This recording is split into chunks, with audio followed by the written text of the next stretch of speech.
자, 오늘은 지난 시간에 이어서 2013년에 출제했던 2회 문제, 6월 달에 시행했던 제2회 문제 11번부터 보도록 하겠습니다. 다음 한글 윈도우 7에서 제어판에 있는 키보드에 대한 문제가 나왔네요.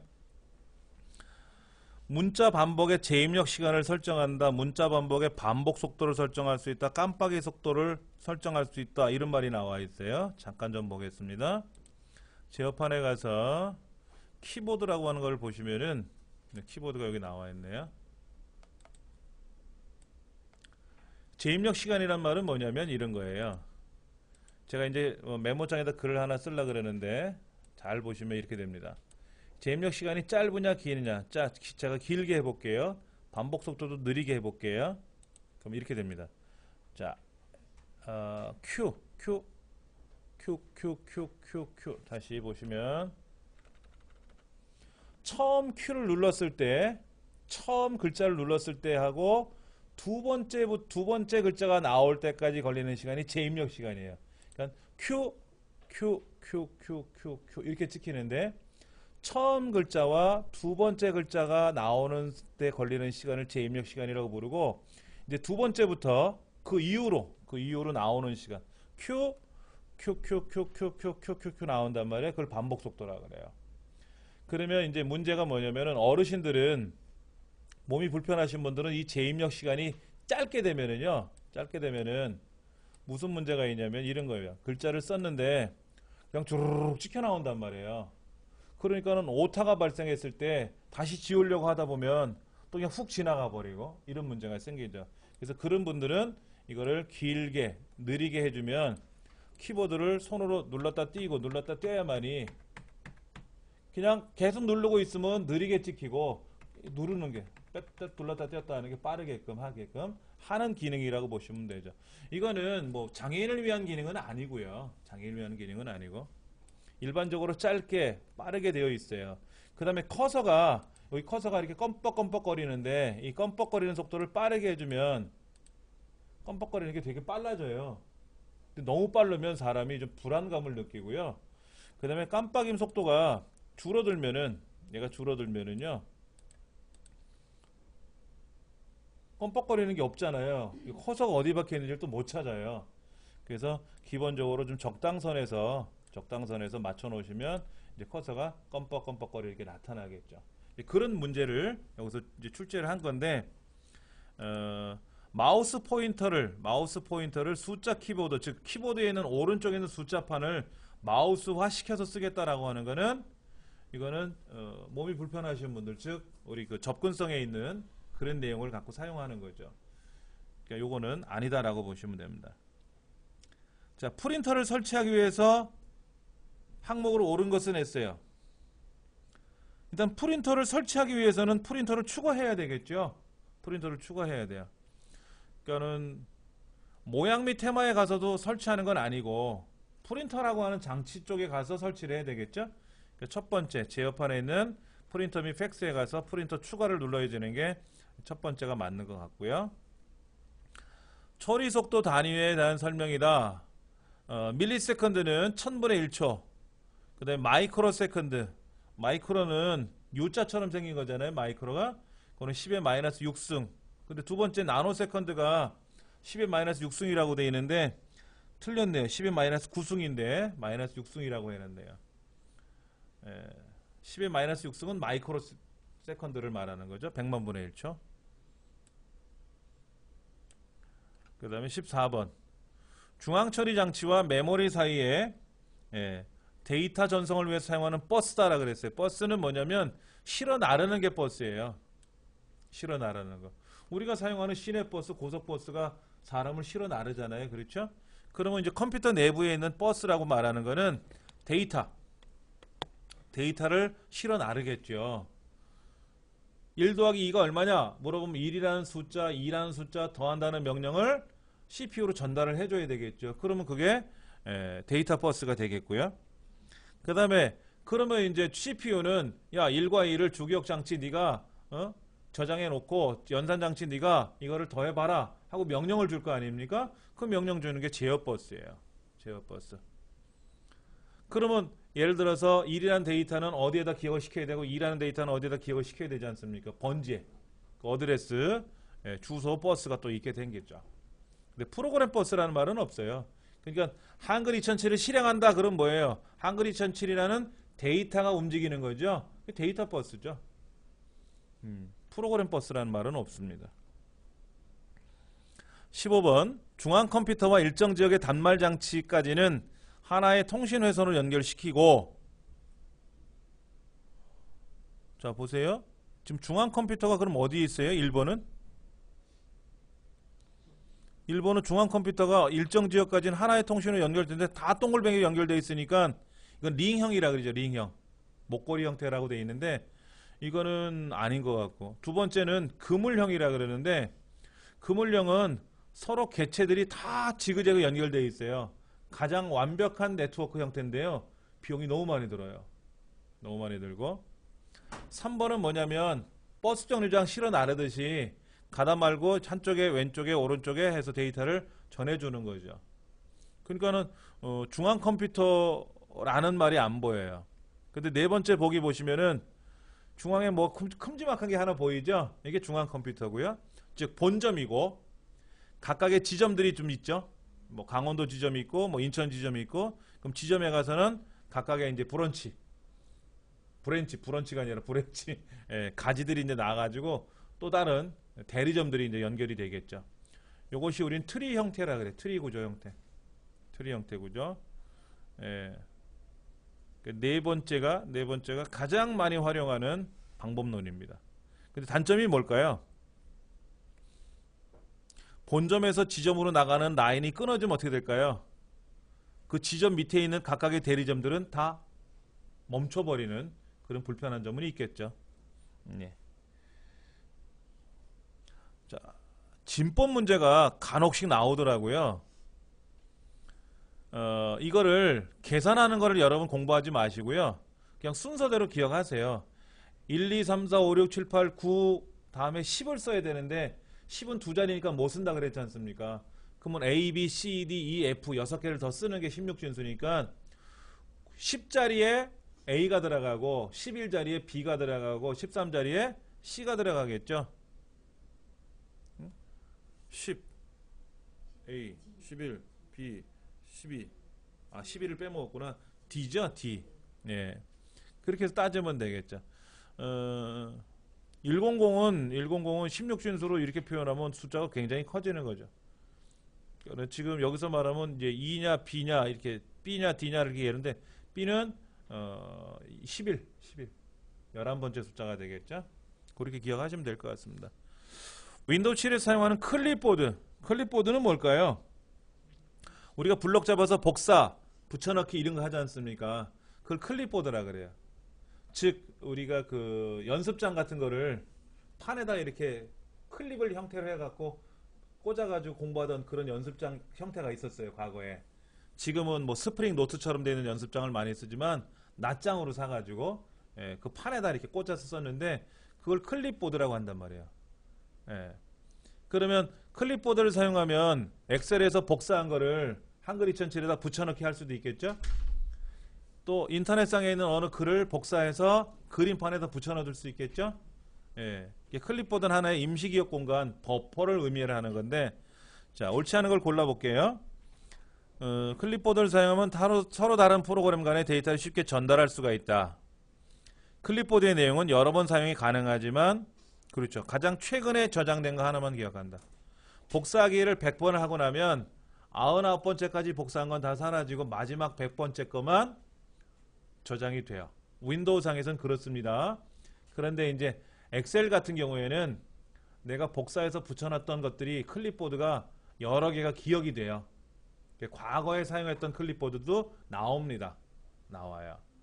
그리고 우리 스마트폰도 우리 이제 뭐 글을 쓸 때 길게 터치하면은 뭐 붙여넣을 건지 복사할 건지 나오거든요. 그때 클립보드라는 곳에 들어가 보면 과거에 복사했던 내역들이 다 남아 있어요. 클립보드에 저장된 데이터는 시스템을 껐다 키면 어떻게 될까요? 지워져요. 클립보드는 주기억 장치에 들어있는 거예요. 주기억 장치. 그러니까는 엑셀에서도 우리가 복사를 여러 번 했다고 하지만 껐다 키면 어떻게 돼요? 사라지는 거죠. 핸드폰도 파워를 껐다 키게 되면 배터리를 교체한다거나 그러면 또 사라지는 거죠. 복사하고 이동하고 하는 거 임시 저장 영역이다. 답은 3번이라고 보시면 됩니다. 자, 컴퓨터 범죄에 관한 거. 시스템의 방화벽을 구성해서 사용한다. 아, 좋습니다. 예방을 하기 좋아요. 그 다음에 백신 프로그램을 설치해서 검사하는 거. 좋죠. 게시판에 업로드된 프로그램은 안전한지 안 한지 모르죠. 예전에 그 디더스 공격이 발생했던 거 있어요. 분산 공격이 있었던 게 그 나름대로 유명하다는 이런 영화를 공유하는 사이트들이 있어요. 그러면 뭐 무료로 영화를 다운로드 받는다든지 뭐 한 100원 정도만 내면 영화 한 편을 다운로드 받는 그런 곳에 가장 인기가 많은 영화들 거기에다가 해커들이 악성 코드를 넣어준 거예요. 그러면 굉장히 많은 사람들이 그 동영상을 다운로드 받아서 재생을 할 거 아닙니까? 재생하는 과정에서 악성 코드가 이제 작동을 한 거죠. 그럼 해커가 이제 조정을 하는 거예요. 조정을. 몇 시에 어디에 접속하게끔 해라. 몇 시에 어떻게 움직이게끔 해라. 그러면 좀비처럼 걔네들이 명령대로 움직여주는 거죠.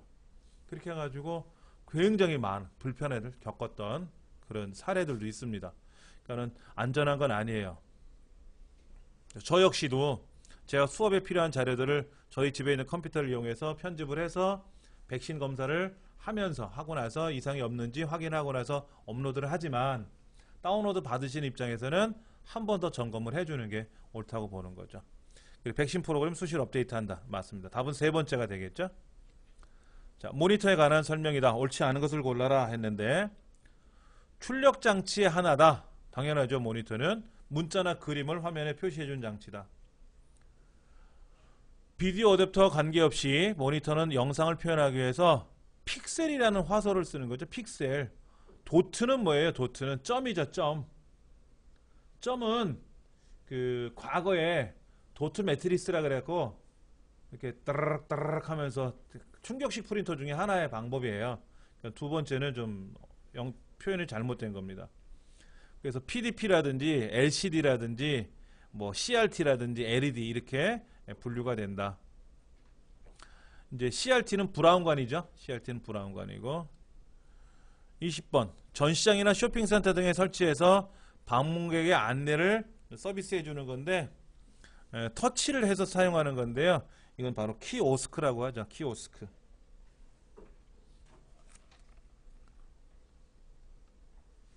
그 다음에 21번 문제 볼까요? 하이퍼링크에 관한 설명이다. 옳지 않은 것을 고르시오 했습니다. 그러니까 하이퍼링크라고 하는 것은 클릭을 하면 어디로 이동하게끔 움직이게끔 해주는 건데 단추는 하이퍼링크를 지정할 수 있지만 도형도 하이퍼링크 지정하죠. 우리 매크로에서 해봤지 않습니까? 네모 도형을 클릭하면 뭐가 움직이게끔 해라 이런 거. 아, 그때는 우리 매크로를 연결했었죠. 매크로 연결도 해주면 네모 도형을 클릭하면은 네이버가 연결되게끔 가능합니다. 첫 번째가 틀렸네요. 자, 그 다음 이게 뭔가요? A 첫 번째, A 두 번째, A 첫 번째 1과 3을 범위 1 지정했고요. 2와 4를 범위 2라고 지정했어요. 그럼 이건 뭘까요? 는 카운트. 범위 1에는 2개가 있고요. 범위 2에는 2개가 있으니까 합이 4개냐? 는 에버레이지. 범위 1에 있는 데이터 1, 3과 2, 4 합이 10이네. 그러면 2.5 평균이 나오겠죠? 썸 프로덕트는 뭐예요? 서로 곱해갖고 더하는 거예요. 근데 세 번째는 뭐라고 돼 있어요? 는 범위 1과 범위 2를 더하래요. 이런 말은 없어요. 우리가 이름 상대에다 이름을 등록할 때는요, 어떤 함수라든지 함수에서 참조 영역을 쓰는 거지. 범위 1이라고 지정되어 있는 것들에 대한 카운트, 개수를 세라, 합계를 구해라 이런 얘기는 맞아도 범위 2를 이렇게 해라 저렇게 해라 라는 말은 없어요. 세 번째는 표현을 잘못한 거죠. 그럼 샵 밸류라고 뜨릅니다. 뭔 말인지 뭔 값이야 이게? 하고 에러가 날 겁니다. 달러 F5를 입력하는 중에 달러를 니은으로 잘못 썼대요. 그럼 니은 F5라고 나오겠죠? 그럼 뭐라고 나올 거예요? 니은? 니은 F5가 뭐야? 그 무슨 이름이야? 무슨 이름이야? 하고 나오겠죠. 그러니까는 두 번째 샵 네임하고 에러가 날 겁니다. 자, 목표값 찾기라고 나와 있는데 15만 원을 바꾸려 그래. 18만 원을. 그렇죠? 그러면 여기에 보세요. 단가와 수량을 곱해서 판매 가격이 나온 건가요? 그리고 할인율 10%를 적용한 거네요. 20만 원에 10%를 뺐으니까 2만 원 빠지면서 18만 원이 됐겠죠. 그러면 수식에는 뭐가 들어있어요? 수식에는 뒤에 네 번째가 들어있나요? 판매 가격이 단가 수량 할인율을 곱한 자리니까 거기에 는 뭐 어쩌고 저쩌고 해갖고 수식이 들어있겠죠. 예, 그러면 수식 세례는 뒤에 네 번째가 맞다 하는 거죠. 예.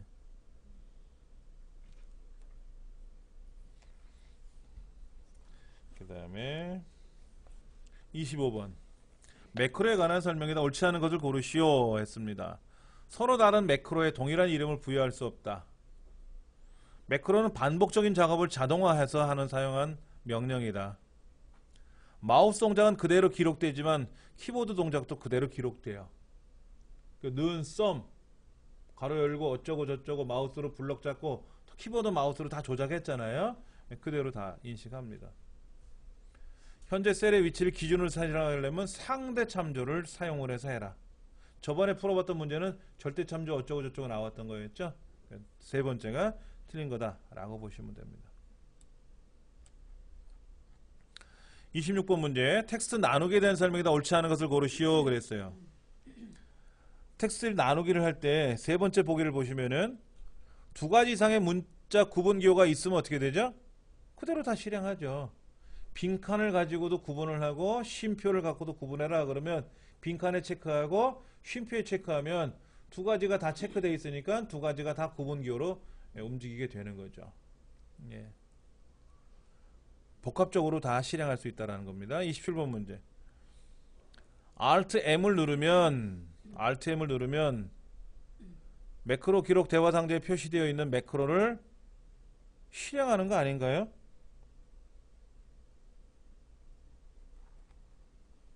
기록하는 겁니까? 자, Alt을 누르면은요. 매크로가 자, 제가 불러 드릴게요. Alt M을 누르면 매크로가 아닌 수식 탭의 단축 이름이 표시된다. 이렇게 되어 있어요. 그러니까 Alt M이라는 명령이 있어요.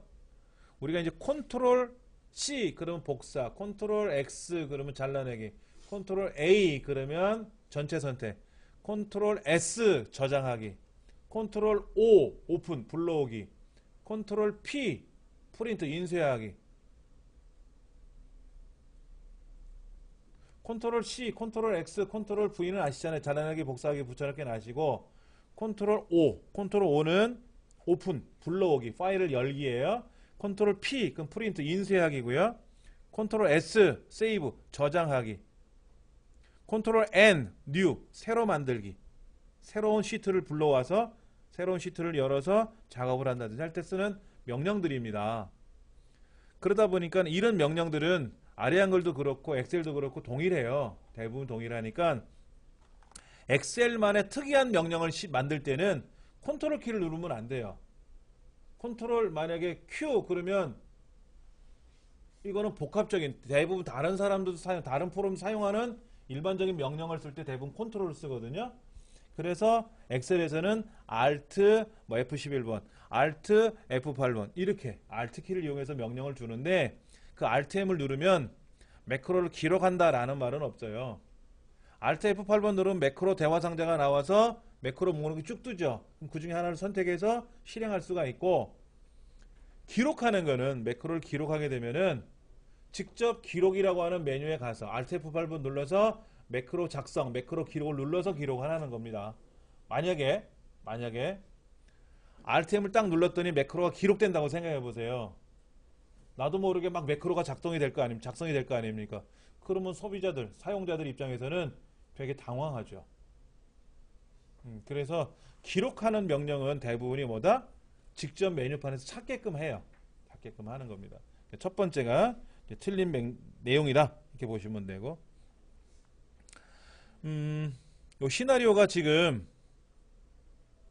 C의 네 번째가 C의 다섯 번째가 두 가지를 가지고 지금 참조하는 거죠. 변경됐을 때 현재는 12.1%라고 되어 있는 값으로 해서 6이라고 하는 값이 나왔어요. 6. 아니다. 정답. C의 네 번째하고 C의 다섯 번째가 현재 12.1%하고 6이라는 데이터가 들어가 있는데, 그래서 매출액이 36만 9,501이라는 거죠.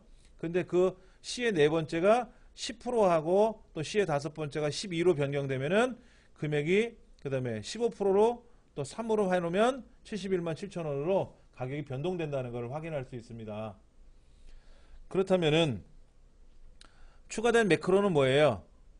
현재 값 그대로 두고 보통이라는 시나리오하고 우수라는 시나리오 두 가지가 추가된 거죠. 근데 현재 값도 매크로라고 이제 시나리오 이름이라고 되어 있는 거는 아니다 하는 거죠. 그거는 아니고 보통과 우수 두 가지만 추가된 거다. 그래서 현재 값은 이런데 보통과 우수는 두 가지가 이렇게 시나리오가 만들어졌으니까 참조해라, 이런 얘기가 나와 있는 거죠. 29번 변경 전과 변경 후가 나와 있는데 화면이 좀, 자, 변경 전을 한번 좀 볼게요. 변경 전에는 제목이 나와 있고요. 일시 100, 1000만, 10만, 100만이 나와 있고 1, 2, 3, 4분기가 들어가 있어요. 그래서 그거를 이제 변경을 했는데 변경이 어떻게 나왔는가 볼까요? 만원서부터 10만원, 100만원까지 이제 변경이 됐네요. 그러면 최소값이 아까는 1이었는데 지금은 만으로 바뀌어 있네요. 그렇죠? 그 다음에 세로 갑축의 주 눈금선, 예, 주 눈금선이 없어졌어요. 옆에 가로로 쭉 눈금선이 이렇게 보여야 되는데 이 눈금선이 사라졌어요. 그 다음에 교차값은 뭐예요?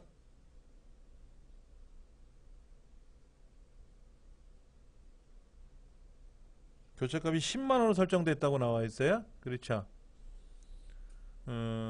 여기서는 교차값이라고 볼 수 있는 거는 만 밖에는 없어요. 그러니까 만보다 작으면 어떻게 된다? 아래로 내려가고요. 만보다 올라가면, 만보다 큰 숫자는 위로 올라가게끔 하는 거죠. 조금 데이터가 다 만은 넘지 않습니까? 다 만을 넘기 때문에 교차값이, 만약 교차값이 10만원으로 되어 있으면요, 10만원으로 되어 있으면 69만 2천원은 위로 나타나고요, 나머지는 10만을 기준으로 아래로 떨어져요. 아래로 떨어지는 거죠. 그림판에서 그려보면 이렇게 되는 거죠. 이제 이렇게 여기가 이제 만약에 10만이 돼 있다.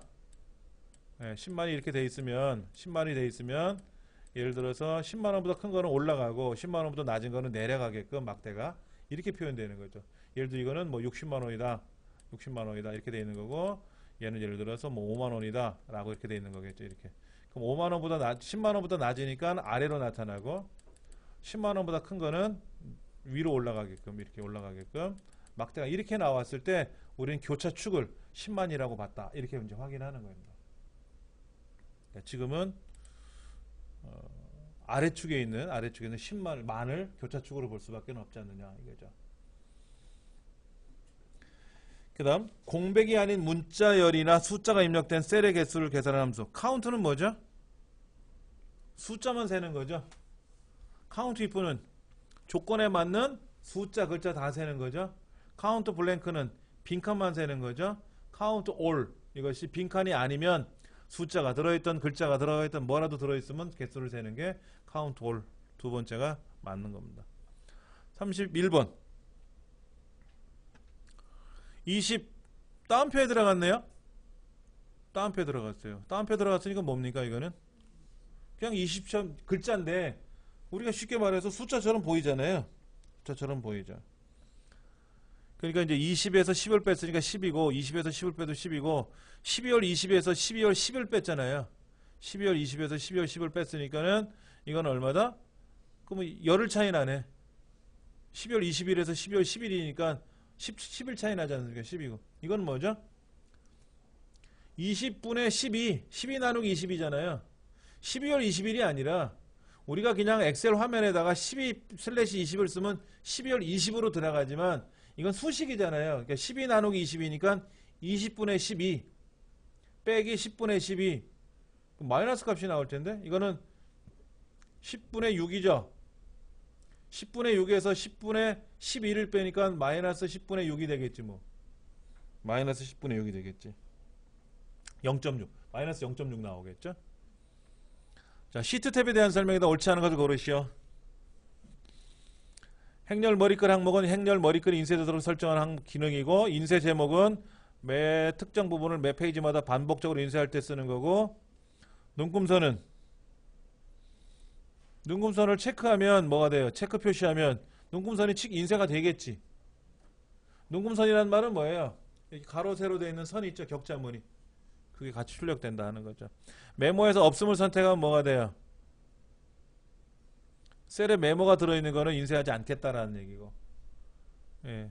그러니까 메모를 같은 페이지상에 그대로 인쇄할 수도 있고요. 마지막에 끝에다가 몰아서 따로 출력할 수도 있고. 답은 세 번째가 맞는 거겠네요. 자, 33번 보기 창에 있는 창 보기 탭에 있는 창 그룹인데 뭘까요 이게? 나란히 보기를 클릭하면 두 개 통합 문서를 한 화면에 위아래 열어놓고 비교할 수 있다. 나란히 보기. 숨기기를 클릭하면 어떻게 돼요? 숨기기를 누르면 워크시트만 숨기는 게 아니라 파일 자체가 숨겨지는 거죠. 워크시트를 숨기고 싶을 때는 어떻게 돼요? 밑에 있는 시트 탭이 있잖아요. 시트 1, 시트 2, 시트 3이라고 되는 거 가서 숨기면 돼요. 근데 여기서 숨기기 누르면 뭐다? 이거는 파일이 숨겨지는 거다. 파일이. 예. 답이 그거네요. 그러니까 두 번째 시트 관리. 처음에 있는 시트를 선택을 하고 쉬프트 키 눌러서 마지막에 있는 시트를 클릭하면 처음부터 끝까지 시트가 그룹이 돼버려요.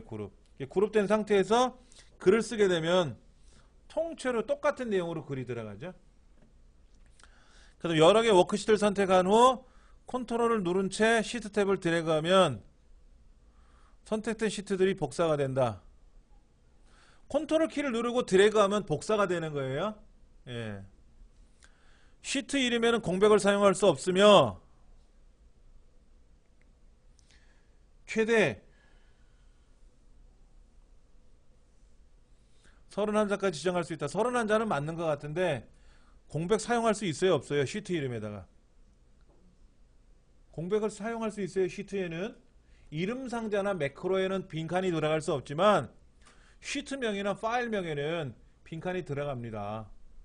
그래서 우리가 그 시트나 파일을 인용할 때 빈칸이 들어간 건 헛다운표를 친다 그랬잖아요. 예, 그렇게 해주면 되죠. 그 다음에 뭐 이름 바꾸기나 숨기기 작업 수행할 수가 있고요. 35번 이게 뭘까?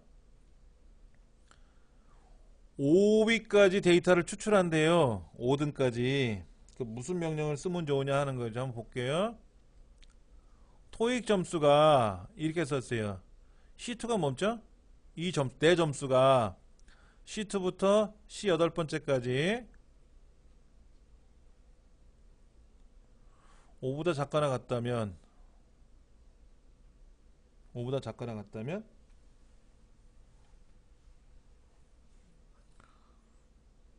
토익 점수는 자 보세요. 이게 어려운 거예요. 이 함수가 틀린 게 아니고요. 자, 첫 번째 데이터를 갖고 물어봤어요. 너 790점 맞은 네가 이 범위 내에서 석차를 매겼을 때 5보다 작거나 같으니 그러면 여기 결과가 뭐라고 나오냐면 참 거짓하고 나온단 말이에요. 이 밑에 수식을 입력했을 때 요것은 뭐가 되죠? 이건 뭐가 나올까요? 이 범위 중에서 다섯 번째로 큰 거를 찾는 거죠. 그럼 그 값이 뭐 750이든 880이든 몇 점이야 라고 나오죠. 그럼 결과적으로 뭐 하는 거예요? 다음 중 토익 점수가 5등인 사람을 찾아라, 이런 얘기가 되는 거죠. 5등인 사람을 찾아라. 여기 약간 좀 달라요.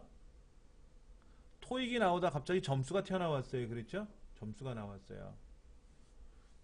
자, 제가 이 데이터를 비슷하게 한번 입력을 해볼게요. 똑같이 입력하려면 시간이 걸릴 수가 있을 텐데, 이런 겁니다. 지금 여기 이제 학과명이 들어가죠. 학과명이 들어가고, 여기 성명이 들어가고, 여기 이제 토익 점수가 들어가죠. 토익 이렇게 쓰나요? 스펠이 맞았나? 아, 틀렸네.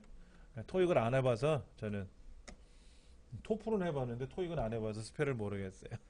자, 여기에 이제 학과는 그렇다 치고 점수가 들어가야 되겠죠. 500점, 600점, 700점, 800점, 900점, 뭐 850, 650 들어갔어요. 그러면 5등까지만 출력하는 거지 않습니까? 그럼 여기다 조건을 우리가 뭐 어떻게 매겼어요? 이대로 한번 써볼까요? 는 랭크 가로 열고 누가? 얘가 이 범위 내에서, 그렇죠? 그래 놓고 나서 어떻게 했어요? 작거나 같다 5등이라 그랬죠? 그럼 뭐라고 나와요? 너 첫 번째 있는 너 5등보다 작거나 같으니 물어봤더니 뭐라 그래요? false. 아니, 난 6등, 7등, 8등이지 5등 에리는 못 들어와, 이 얘기야. 이거는 뭐죠? 똑같이 그렇게 나오겠죠? 예.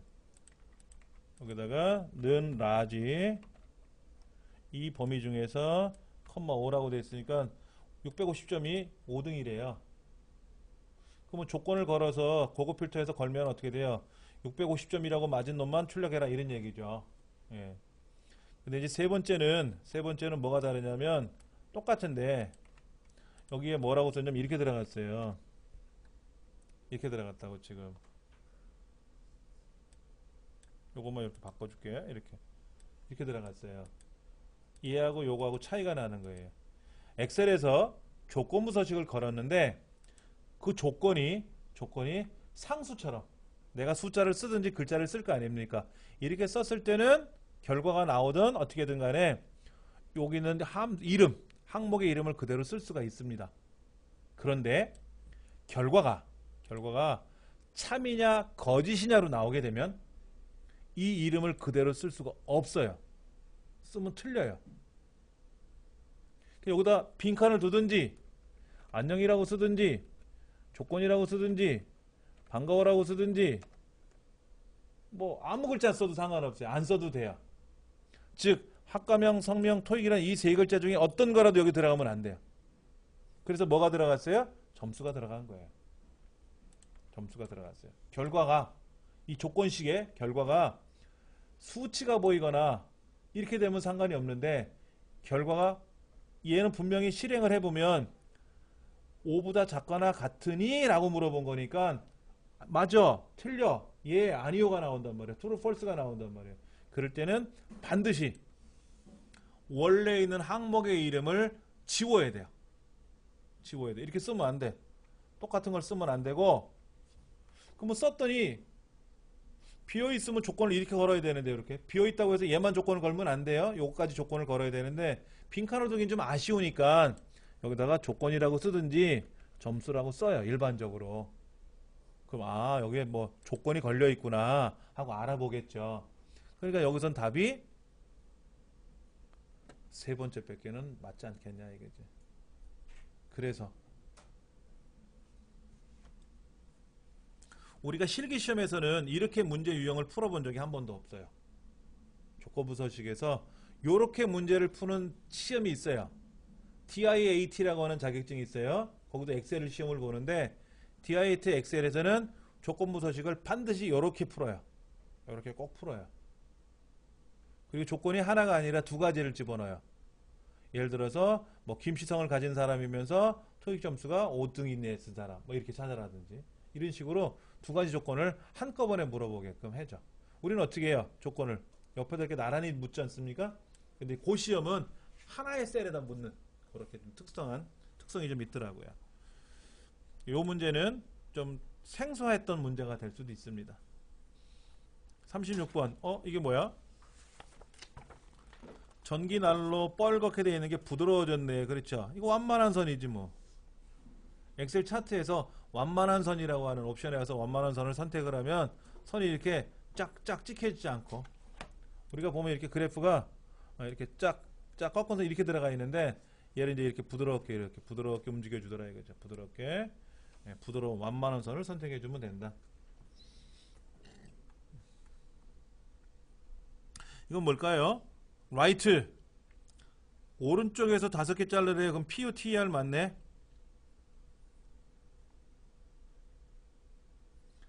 그 다음에 SQRT는 뭐예요? 제곱근 구하는 거죠. 25의 루트를 씌우면 5가 되겠네요. 트렁크는 5.96이니까 그냥 소수점이야. 무조건 그냥 무차별 잘라버리니까 5가 나오네요. 자, 6이 5보다 작습니까? 6이 5보다 작습니까? 틀렸죠. 그 다음에 7이 5보다 큽니까? 맞네요. 그렇죠. 근데 AND는 괄호 안에 다 거짓말이 하나라도 들어있으면 거짓말이 되고요. 다 참이 돼야 돼요. 근데 첫 번째가 6이 5보다 작다라는 말이 거짓이었고요. 7이 5보다 크다라는 말은 참이지만 거짓이 한번 들어가기 때문에 전체는 다 false, 거짓이 되는 겁니다. true가 아니라.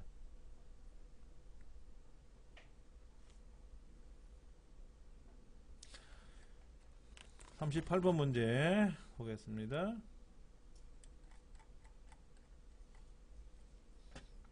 자, 입력된 자료가 2006년 5월 4일이래요.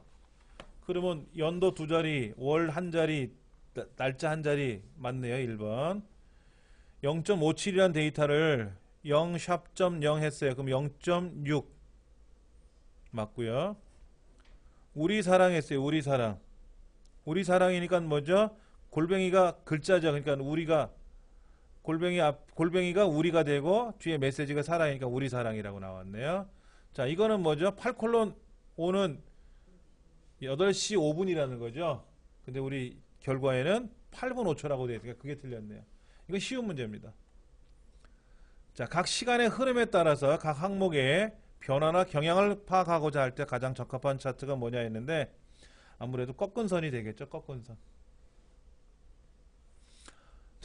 이 문제예요. 이게 시험에 많이 나오는 유형의 문제인데 이런 겁니다. 숫자가 지금 3번 나와요. 1학년 1반 001번. 이럴 때 자동 채우기를 하면 어느 쪽의 숫자가 증가되느냐 이거죠. 앞에 거냐, 중간 거냐, 가운데 오른쪽 거냐, 아니면 다 증가되느냐 하는 건데 오른쪽 숫자만 증가가 됩니다. 오른쪽 숫자. 그러니까 1학년 1반은 그대로 유지가 되고 이제 2번, 3번, 4번, 5번, 6번, 7번 번호만 증가가 되겠죠. 예. 지금부터는 2013년 3월에 시행했던 최신 기출문제를 가지고 한번 보도록 하겠습니다. 교재 94쪽에 나와 있는 내용이고요. 윈도우 7에서 작업 표시의 바로가기 메뉴, 이런 거죠. 밑에 이제 작업 표시이 있죠. 거기다 오른쪽 버튼 누르면 도구 모음이라고 있어요. 도구 모음이 있는데 뭐 주소라든지 뭐 링크라든지 태블릿 PC 입력판이라든지 바탕화면이라든지 이런 건 있는데, 알림 영역이라는 말은 어디 있어요? 알림 영역은 어디냐면요, 오른쪽 시간 나오는 데 있지 않습니까? 시간 나오는데 제가 이제 화면을 살짝 올려 드릴게요. 올려놨는데 여기 보시면 시간이 나오고 그 옆에 보면 볼륨 조절이라든지 뭐 네트워크 연결이라든지 이런 것들 보이지 않습니까? 여기를 우리는 알림 영역이라고 불러요. 이곳을. 그러니까 알림 영역은 작업 표시를 밑에 지금 제가 올려드렸지만 시작 버튼이 나와 있고, 그 다음에 아이콘들이 쭉 보이고, 그 다음에 이제 언어 선택하는 단이 보이죠. 우리말인지 한글인지 영어인지 선택하니 보이고, 그 다음에 끝에 이제 알림 영역이 보이고, 그 다음에 시간이 보이지 않습니까? 이렇게 구성이 되어 있어요. 그러니까는 이 작업 표시에 가서 오른쪽 버튼 누르면 나오는 도구 모음하고는 전혀 상관없는 영역이죠. 별개의 영역이기 때문에 그것이 답으로 체크하시면 될 것 같습니다. 알림 영역. 웹상에서 정보를 효과적으로 나타내기 위해 문서와 문서를 연결한다. 그럼 하이퍼링크라고 봐야죠. 뭐 연결하는 거니까 하이퍼링크. 자, 컴퓨터를 향상시키려고 그래요. 컴퓨터를 성능을 좋게 하려고 이제 업그레이드를 하는데 가장 효율적인 내용이 뭐냐? 근데 그 효율적이라는 내용이 그냥 돈은 상관없이 무조건 성능만 높이면 되는 거냐? 금전 대비 찾아봐야죠. 자, 이 아이디 포트를 확장한다 그랬는데 이 아이디는 뭐냐면요. 지금은 안 쓰는 구형 메인보드에 하드디스크, DVD 연결해주는 장치들이 있어요. 그러니까 우리 하드디스크하고 CD롬이나 DVD를 연결을 해야 될 거 아닙니까? 메인보드에다가. 그런데 이 포트를 확장하려면 메인보드 자체를 교체해야 돼요. 확장 못합니다. 이론적으로는 확장한다고 써있는 것 같지만 그건 아닌 것 같고. 자, 모니터를 교체하면 어떻게 될까요? 컴퓨터 처리 속도가 높아지는 건 아니고요. 보기만 좋겠죠. 그래도 CD롬을 교체하면 CD롬을 가지고 작업하는 거에는 처리 속도가 높아지겠지만 CD를 사용하지 않는 업무는 어떻게 될까요? 예를 들어 CD 속에 들어있는 자료를 복사한다든지 할 때 단순히 CD가 좋아지면 CD 속도가 빨라지면 복사되는 속도만 빨라지는 거지 않습니까? 그렇죠. 근데 메모리를 확장하면 어떻게 될까요? 메모리를 확장하면은 전체적으로 다 빨라지죠. 그러니까 CPU, 메모리 얘들이 가장 중요해요. 얘들이 가장 중요해요.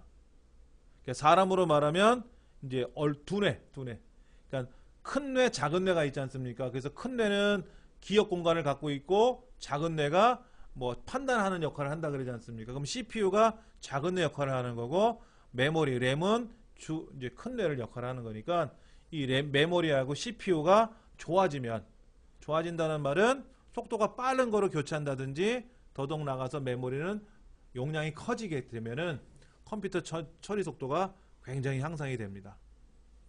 그러니까 여러분들도 만약에 우리 집 컴퓨터가 느린 것 같다. 처음에는 빨랐는데 가면 갈수록 느리다. 그러면 안에 있는 이제 윈도우 상에 있는 영역이 뭐가 좀 손상을 입어서 느려진 거고 악성 코드라든지 이런 것 때문에. 근데 원래 느렸어. 그럼 이제 메모리를 좀 늘려주면은 좀 빨라질 수는 있어요. 자, 4번. 사물에 전자 태그를 부착해서 무선 통신을 이용해서 사물의 정보 및 센서 기술로 옳은 것은 했는데 이거는 뭐 RFID라고 볼 수밖에 없을 것 같아요. 텔레매틱스, CDMA, DMB는 디지털 멀티미디어 브로드캐스팅. 우리 스마트폰에서 보는 TV 영상이잖아요. 그게 DMB지 않습니까? DMB는 무슨 센서를 하는 건 아니죠. RFID가 센서 기술이에요. 그래서 이제 물류센터 같은 곳에는 우리가 이제 물건을 사러 쇼핑센터를 가게 되면은 바코드를 가지고 일일이 다 찍어야 되지 않습니까? 근데 카트째 가져가면 카트에 있는 물건을 다 꺼내놔야만이 바코드로 선택을 할 수가 있겠죠? 그런데 물류센터에는 빨리 움직여야 되니까 뭐 라면 한 개씩 두 개씩은 움직이는 게 아니라 박스로 움직일 거 아닙니까? 그럴 때 RFID 그 인식 카드를 붙여놓으면은 그냥 물류차가 지나갈 때 자동으로 센서에 의해서 현재 무슨 물건이 입고됐다라고 체크가 되겠죠. 그게 이제 아주 굉장히 좋은 기술 중에 하나죠. RFID 서비스고 우리가 이제 고속도로를 통과할 때 사용하는 그런 장비들도 있고. 자, 윈도우 7을 부팅하는 과정에서 컴퓨터가 자기 진단과 주변 기기들의 점검을 먼저 실시하는 기능이 있는데 그거는 바이오스예요. 바이오스는 베이직 인풋 아웃풋 시스템의 줄임말인데 기본적인 입출력을 관리하는 프로그램입니다. 그래서 윈도우가 작동되기 전에 전원을 딱 켜는 순간 이 바이오스가 POST라는 작업을 해요. 포스트는 파워 온 셀프 테스트. 전원을 켜면 스스로 점검하는 그 기능을 이제 바이오스가 시키는 거죠. 그래서 이 컴퓨터 안에는 메모리가 몇 기가가 들어있고 그래픽 카드가 있고 하드는 어느 회사 거고 용량은 얼마큼이고 뭐 모니터로 연결이 돼서 작업할 준비가 됐다라는 것이 완성이 돼야 그때 윈도우로 넘어가는 거죠. 바이오스가 제일 먼저 합니다. 그래서 이제 바이러스에 감염이 됐을 때 이 바이오스 영역이 깨져나가는 경우도 있었어요. 저도 실제 2번 경험을 했습니다. 제 컴퓨터가 어느 날 갑자기 멈추더라고요. 다시 키니까 바이오스 페일러 하고 메시지가 떴어요. 그래서 그 이후에는 그 메시지조차도 안 보이더라고. 그래서 이제 메인보드를 뜯어서 이제 용산에 있는 서비스 센터에 가져갔더니 바이오스가 깨졌다고 그러더라고요. 그래서 바이오스는 뭐 새로 교체하는 게 아니라 프로그램을 지우고 그 바이오스 프로그램만 다시 넣어주면 되거든요. 그 뭐 한 5,000원 정도, 5,000원에서 10,000원 정도면 이제 수리를 해줍니다. 그러면 또 잘 쓸 수가 있죠. 시스는 뭐냐면요, 이거는 우리 과거 도스라는 프로그램이 있었다 그랬지 않습니까? 윈도우 넘어오기 전에. 그때 디스켓을 가지고 우리가 보통 부팅을 해요. 부팅. 근데 이제 부팅을 하려면 부팅 프로그램들이 있어야 되거든요. 부팅에 필요한 프로그램들이 3가지가 있는데, 어떤 거는 눈에 보이지도 하고 어떤 건 눈에 보이지도 않아요. 근데 보였다 하더라도 그냥 복사만 한다고 해서 걔가 부팅되는 게 아니라, 부팅되는 프로그램 3가지는 반드시 똑같은 어느 영역이 복사가 돼야만이 부팅이 돼요. 그럼 부팅을 하려면 가장 좋은 방법은 포맷을 해야 됩니다. 포맷을 할 때 부팅을 할 수 있게끔 포맷을 하라고 명령을 걸어야 돼요. 근데 이 안에 지금 디스켓에 데이터가 들어있단 말이야. 데이터가 들어있으면 어떻게 될까요? 포맷을 하면 지워지지 않습니까? 그럴 때 이 sys 명령을 걸어요. sys 명령을 걸면 컴퓨터 내에 있는 부팅할 수 있는 영역만, 그 프로그램만 그 데이터가 들어있는 디스켓에 전송이 되는 거예요. 그래서 sys 명령을 걸면 이제 부팅할 수 있는 매체가 형성이 되게끔 하는 거고요. 뭐 도스나 윈이라고 하는 건 특별히 명령어는 아니고요. 제가 기억하고 있는 명령어는 아니고 그냥 뭐 도스라는 환경이겠죠. 뭐 윈도우라는 환경, 그런 얘기를 하는 것 같아요. 6번 전자우편에 대한 설명이다. 전자우편 나오면 제가 꼭 기억하는 거 뭐 있었죠? SMTP하고 POP라 그랬죠. SMTP는 파일을 송신하는 거고요. 송신. POP는 수신하는 거예요. 그렇죠? 받아보는 거.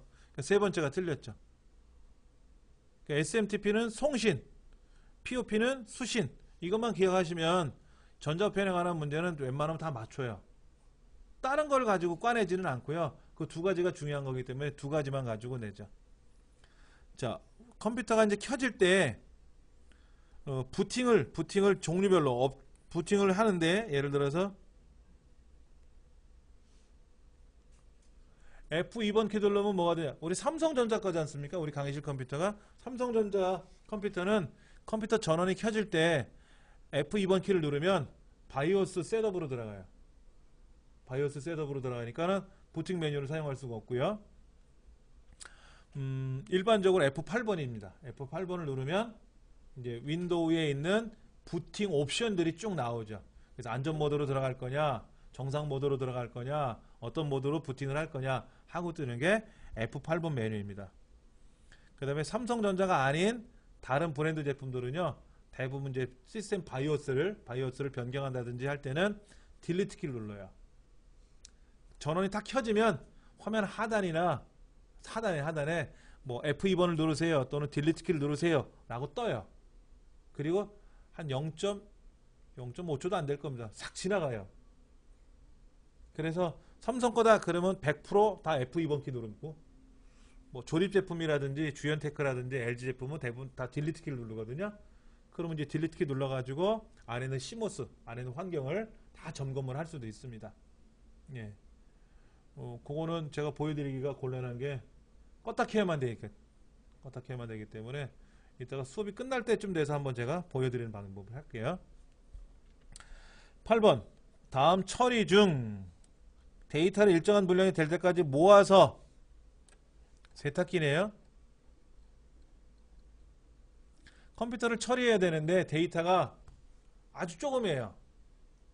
근데 초창기 컴퓨터는 전력 소모가 많기 때문에 조금씩 켰다 껐다 하는 게 아니라 일정량이 모여야 돼요. 예를 들어서 대학 입학 시험을 봤는데 그 성적을 처리한다. 그럼 60만 명이 시험을 봤으니까는 그 60만 명의 데이터를 가지고 처리한다. 뭐 이럴 때 쓰는 방법이 좋겠죠. 이걸 우리는 배치 프로세싱, 영어로 우리말로 일괄 처리 시스템이라 그래요. 그 다음에 실시간은 뭐죠? 뭐 우리가 로그인 해가지고 이메일을 본다든지 뭐 좌석 예약을 한다든지 할 때는 실시간 처리를 해야 되겠죠. 온라인 뱅킹 같은 거. 악성 코드에 대한 설명이다. 옳지 않은 것은 악의적인 용도로 사용될 수 있는 유해 프로그램을 말한다. 말 그대로 악성 코드니까 그런 말이 되겠죠. 외부 침입을 탐지하고 분석하는 프로그램이다. 외부 침입을 탐지해? 분석해? 그럼 악성 코드가 아니라 뭐예요? 악성 코드를 이렇게 검사할 수 있는 그런 기능이니까 이건 악성 코드라고 볼 수는 없겠죠. 때로는 실행하지 않는 파일이 저절로 삭제되거나 변형되는 모습을 나타낸다. 아래 한 거를 더블 클릭하면 한글 2007이 실행돼야 되는데 엑셀이 실행돼야 되는데 엑셀이 실행이 안 되고 멈춘다든지 이럴 수도 있어요. 악성 코드에 감염되면은. 네. 답은 두 번째가 옳지 않은 거라고 볼 수 있겠네요. 10번 윈도우 7에서 프린터 인쇄에 관한 설명이다. 옳지 않은 것을 고르시오 했어요. 특정한 지정 없이 문서 인쇄를 선택하면 기본 프린터로 인쇄가 된다. 예, 그러려고 기본 프린터로 지정을 하는 거죠. 그 다음에 인쇄관리자 창에서 문서 파일의 인쇄 작업을 취소할 수 있다. 인쇄관리자 창에서 대기 중인 문서를 편집할 수 있다. 이건 안 돼요. 편집은 못합니다. 인쇄 매수를 조정한다든지 인쇄 방향을 조정한다든지 가로 세로를 바꾼다든지 할 때는 취소하고 다시 편집 프로그램을 이용해서 편집해서 거기에서 인쇄를 할 때 인쇄 매수를 조정하거나 그렇게 하셔야지 대기 중인 문서는 절대로 편집을 못하게 되어 있습니다. 답은 세 번째다. 중앙 처리 장치가 한 번에 연산 처리해서 사용하는 데이터의 단위를 뭐라고 표현하느냐 이 얘기죠. 비트는 뭐죠? 0이냐 1이냐 하는 게 비트라 그랬죠. 그 다음에 8개의 비트가 모이면 A, B, C, D 한 글자가 나오는데 그걸 바이트라고 말하고 컴퓨터는요. 이런 바이트가 2개냐 4개냐 8개냐 하는 풀워드, 하프워드, 더블워드, 워드 단위로 작업을 해요. 워드 단위로. 그러니까는 8바이트 했으면 어떻게 돼요? 48에 32비트네요. 그렇죠? 32비트. 우리 강의실 컴퓨터 윈도우가 32비트 윈도우예요. 32비트. 그러니까 이 컴퓨터 갖고는 8바이트까지, 즉 풀워드 말고 위에 더블워드까지만 처리할 수 있어요. 그러면 64비트로 구성되어 있는 데이터를 처리하려면 어떻게 될까요? 한 번에 못하죠. 나눠서 써야 되죠. 나눠서. 이 강의실 컴퓨터는 64비트를 처리할 수 있는 CPU입니다. CPU는 64비트 CPU인데 윈도우가 32비트 윈도우예요. 한번 보여드릴게요. 여기 보시면은 32비트 윈도우라고 써 있어요. 그러다 보니까 문제가 되는 거예요. 뭐가 문제가 되느냐? 64비트로 처리하면 어떨까 하는 거죠. 빨라질 텐데. 또 메모리를 한번 보세요. 메모리. 여러분 스마트폰도 메모리가 있죠. 이번에 갤럭시 노트 4가 나왔는데 그 갤럭시 노트 4의 메모리가 몇 기가인지 아세요 혹시요? 여러분 스마트폰에 사용하는 메모리가 있잖아요. 그러니까는 우리가 쉽게 말해서 저는 이제 16기가짜리를 샀어요. 이 갤럭시 S3 옛날 모델인데 이게 16기가인데 16기가 중에 스마트폰이 사용하는 전용 공간이 있어요. 전용 공간이 뭐 예를 들어서 뭐 1기가 또는 2기가 이렇게 돼 있고 그 다음에 그 앱들 어플리케이션 프로그램들이 설치되는 공간이 따로 있고요. 그리고 이제 개인이 사진을 찰칵찰칵 찍으면 개인이 저장되는 자료 공간이 따로 있어요. 합쳐서 16GB를 쓰는 거예요. 그런데 이제 갤럭시 노트 3는 보통 32기가나 64기가로 나온 걸로 알고 있어요. 그럼 그 중에 이 스마트폰 자체가 사용하는 어플리케이션 말고 우리 컴퓨터로 말하면 주기억 장치인 거죠. 그것이 3기가로 알고 있습니다. 3기가. 그 이유가 뭐냐? 거기서 사용하는 CPU가 32비트예요. 64비트가 아니라. 32비트를 쓰면은 보세요. 메모리가 4기가인데 지금 3.46GB만 사용한다고 나와 있어요. 그럼 약 5.4기가는 뭐예요? 0.554기가 0.5기가는 못 쓴다는 셈이죠. 그러면 4기가 컴퓨터 메모리를 삽체했지만 실제로는 3.5기가 밖에 못 쓰는 거니까 500메가는 낭비하는 셈이죠. 낭비하는 셈. 그래서 그거를 만약에 4기가를 사용하겠다라고 세팅해놨는데 보니까는 4기가 중에 3.5기가만 쓸 거 아닙니까? 32비트 같으면. 그러면 500메가는 그냥 허공에 날아가 있는 거란 말이야. 사용자도 못 쓰고 기계도 못 쓰고 이렇게 되면 소비자들이 굉장히 싫어한단 말이에요. 그래서 3기가만 세팅해 놓은 겁니다. 근데 이제 내년도 여름이나 이렇게 나오려고 하는 새로운 스마트 기기들 거기에는 64비트 CPU를 탑재한다 이런 얘기를 들었어요. 그러면 메모리가 어떻게 될까요? 이제 4기가, 6기가, 8기가가 탑재가 되겠죠. 그럼 더 빨리, 더 많은 업무를 처리할 수가 있게끔 그런 거죠. 그러면 이제 우리 강의실 컴퓨터는 메모리는 4기가인데 실제로는 다 못 쓰는 불편함이 생기고 그러면 메모리가 8기가를 꽂아놓으면 어떻게 될까요? 이게 더 낭비지. 못 쓰는 게 더 많잖아요. 그래서 내년부터는 이 강의실 윈도우를 64비트 윈도우로 교체할 겁니다. 그 작업은 다 해놨어요. 연말에 제가 이제 64기가로 다 세팅을 다시 해놓을 겁니다.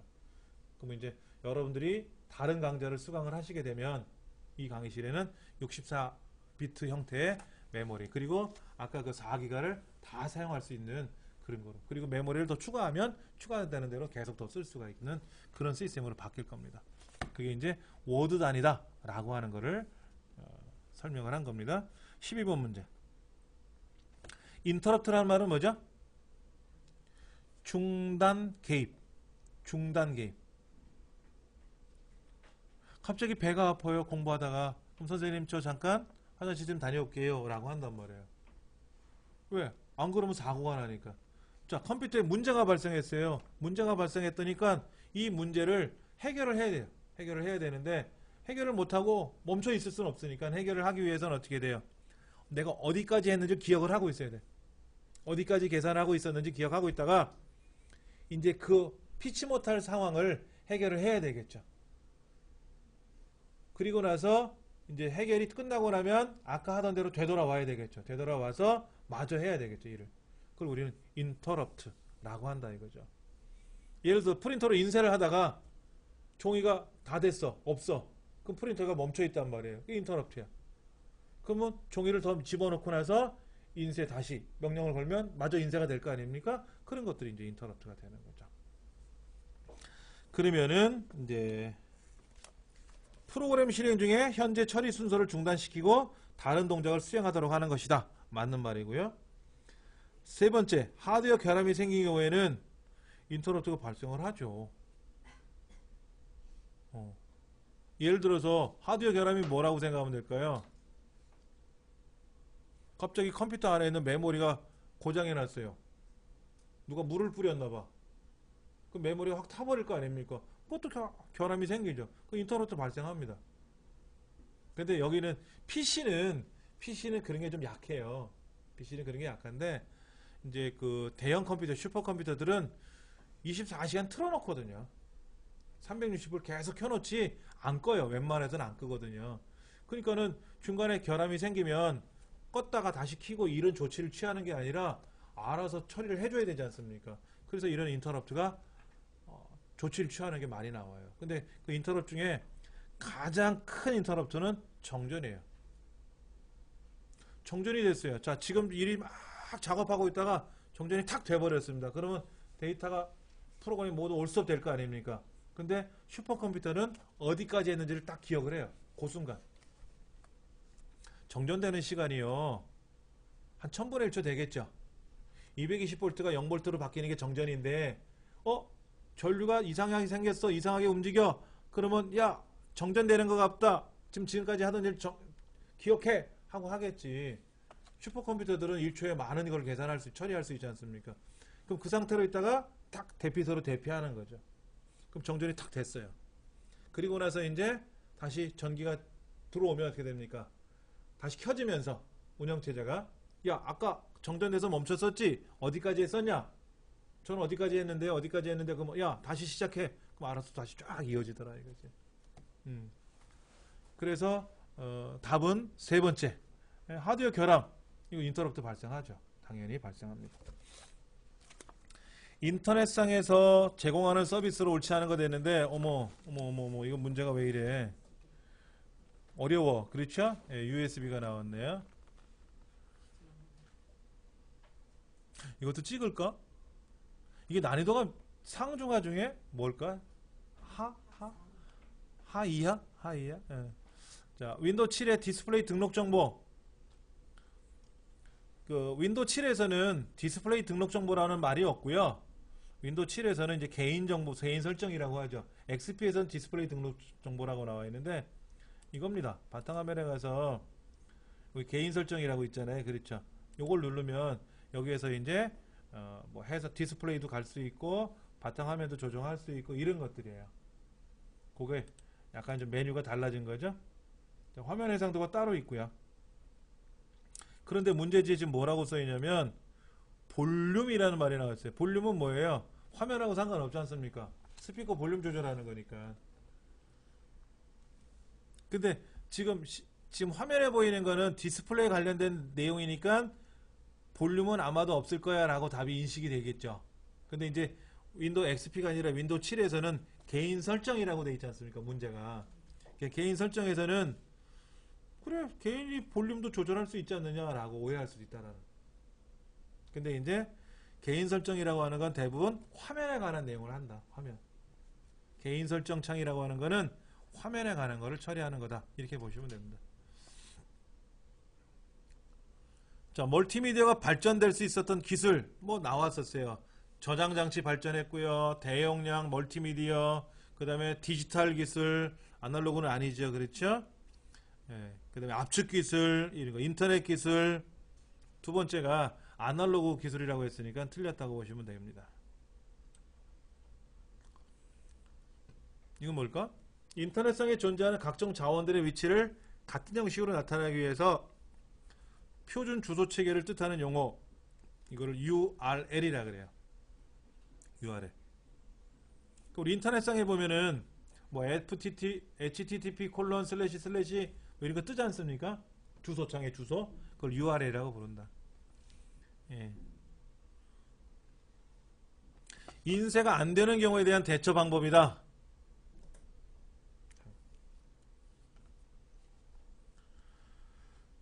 프린터 인쇄를 하려고 딱 인쇄 명령을 걸었는데 프린터가 한 대밖에 없어.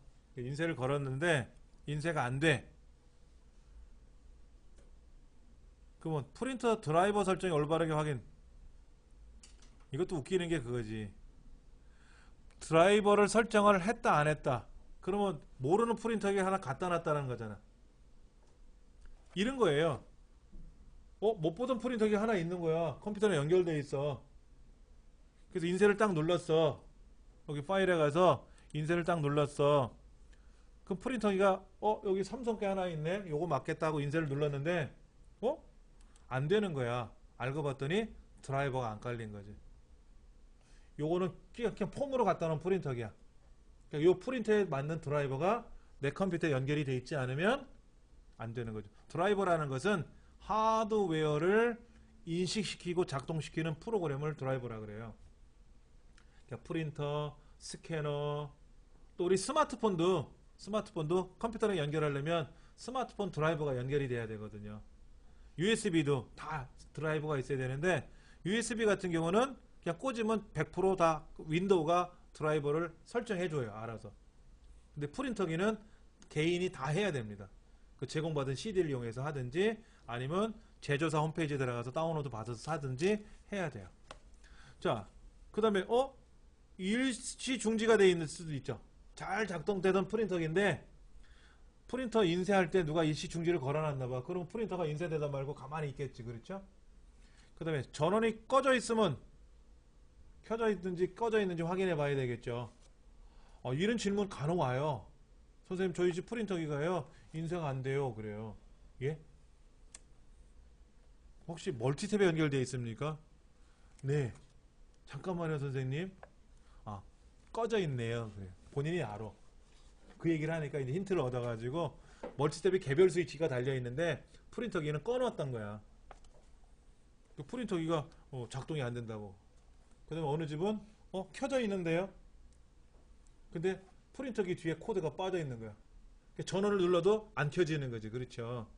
그런 것들이 어떨 때 그러냐면 이제 이전. 그럼 선이 헐거워진다든지 그런 경우. 그런데 스풀 기능이 돼 있던 안 돼 있던 인쇄는 되죠. 스풀이 안 돼 있으면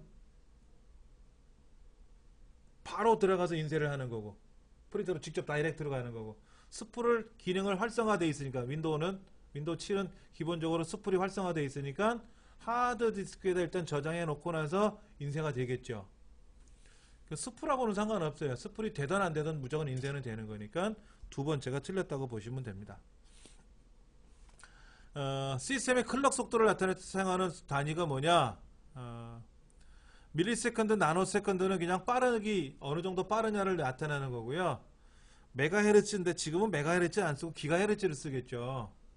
우리 강의실은 3300메가헤르츠예요. 3.3기가헤르츠죠. 옛날에는 여러분 그 스티브 잡스가 처음 만들었던 애플 컴퓨터 있었죠. 들어보셨죠? 상하농정 지하 창고에서 만들었던 애플 1. 그게 1메가헤르츠였어요. 1메가헤르츠. 근데 지금은 얼마냐면 3300메가헤르츠예요. 이 컴퓨터가. 그러면 컴퓨터의 움직임, 전기적 신호가 3300배 빨라졌다고 보시면 되는 거예요. 네.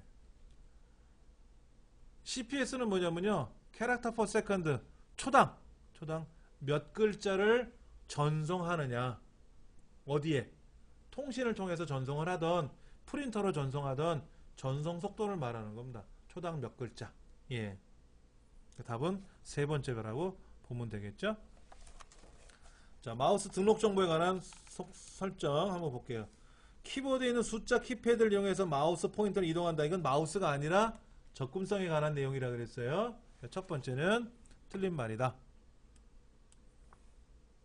20번 하드디스크에 비해서 속도가 빠르고 하드디스크를 대체할 수 있는 저장 장치다. 이 시험에 잘 나와요. SSD 꼭 기억하시기 바랍니다. 이제 잘 나오는 용어들이에요. 이제 신설된 용어라고 보시면 됩니다. 몇 년 전서부터. 예. 잠시 쉬는 시간 갖고 나서요. 이어서 보도록 하겠습니다. 21번 문제. 아래 시트에서 중간고사와 기말고사 점수를 이용해서 기말고사가 증가된 점수의 20%를 가산점으로 줄여요. 큰 경우에만, 기말고사가 큰 경우에만.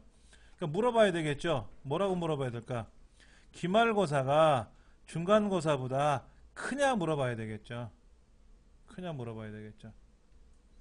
그런데 이제 두 번째 거를 보시면 중간고사가 기말고사보다 크냐 물어봤어요. 중간고사 빼기 기말고사가 0보다 크냐, 즉 중간고사가 기말고사보다 크다라는 뜻이잖아요. 그러면 20% 가산점이 올라가는 게 아니죠. 뭐를 해야 돼요? 기말고사에서 중간고사를 뺀 값이라든지 이걸 써야지. 두 번째는 거꾸로 중간고사가 큰 경우에 가산점이 들어가는 거다. 그 다음에 네 번째 같은 경우에는 중간고사가 기말고사 크거나 같으면 중간고사에서 기말고사를 뺐으니까 그 차이만큼 증가된 점수의 20점이니까 ABS를 했죠. 절대값을 취했지 않습니까? 그러니까 어차피 20%는 들어갈 거예요. 그러니까 네 번째는 맞는 말이 될 수 있겠지만 두 번째 같은 경우에는 잘못됐다 이거죠. 하이퍼링크를 삽입할 때 연결 대상이 될 수 없는 것. 매크로 바로가기 키.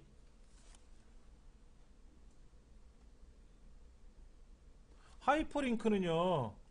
예를 들어서 내가 클릭을 하면 인터넷이 연결되고 클릭하면 어느 시트로 가고 클릭하면 전자우편이 작동되게끔 하는 거는 하이퍼링크는 맞아요. 근데 매크로는 뭐예요? 뭐 누르면 매크로가 작동되게끔 하는 거는 매크로 기능이 따로 있지 않습니까? 그러니까는 첫 번째는 틀린 말이죠. 서로 따로따로 기능이 있는데 묶어서 한꺼번에 설명을 하고 있는 것 같아요. 워크시트에 관한 설명이다. 옳지 않은 것을 고르시오 그랬습니다. 새 통합 문서의 시트 개수는 기본 설정에 가서 정의할 수가 있고요. 행과 열이 만나는 지점을 셀이라고 부르고, 통합 문서의 워크시트는요 모두 숨기게 하면 안 돼요. 하나는 남겨놔야 됩니다. 시트를 보세요. 지금 시트가 요 밑에 3개가 있는데 시트를 숨기기는 해요. 그래서 숨길 수는 있는데 마지막 건 숨기기를 하면 어떻게 될까요? 최소한 하나는 있어야지. 하나는 있어야지. 숨기를 못합니다. 최소 적어도 하나는 있어야 합니다라고 떴기 때문에 다 숨길 수는 없고요.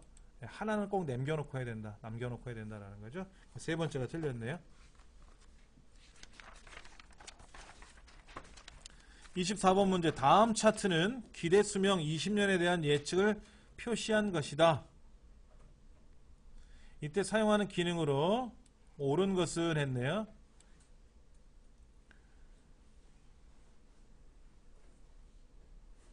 이거 추세선이잖아요. 그러면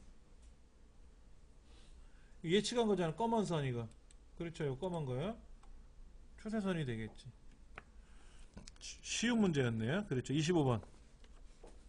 오류 값의 표시 내용에 대한 설명이다. 옳지 않은 것은 넘버는 뭐죠? 너무 큰 숫자, 너무 작은 숫자를 썼을 때 쓰는 건가요? 그러니까 잘못된 숫자 값을 사용할 때 발생하는 거죠. 너무 크거나 너무 작으면 엑셀이 인식을 못한다는 거죠. 샵 밸류는 뭐죠? 잘못된 인수나 피연산자를 사용한 경우에, 즉 숫자나 논리값이 필요한 수식의 문자를 입력했을 때 발생하는 거예요. 수식을 잘못 쓴 거죠. 수식에다 글자를 집어넣었다든지 뭐 이런 거.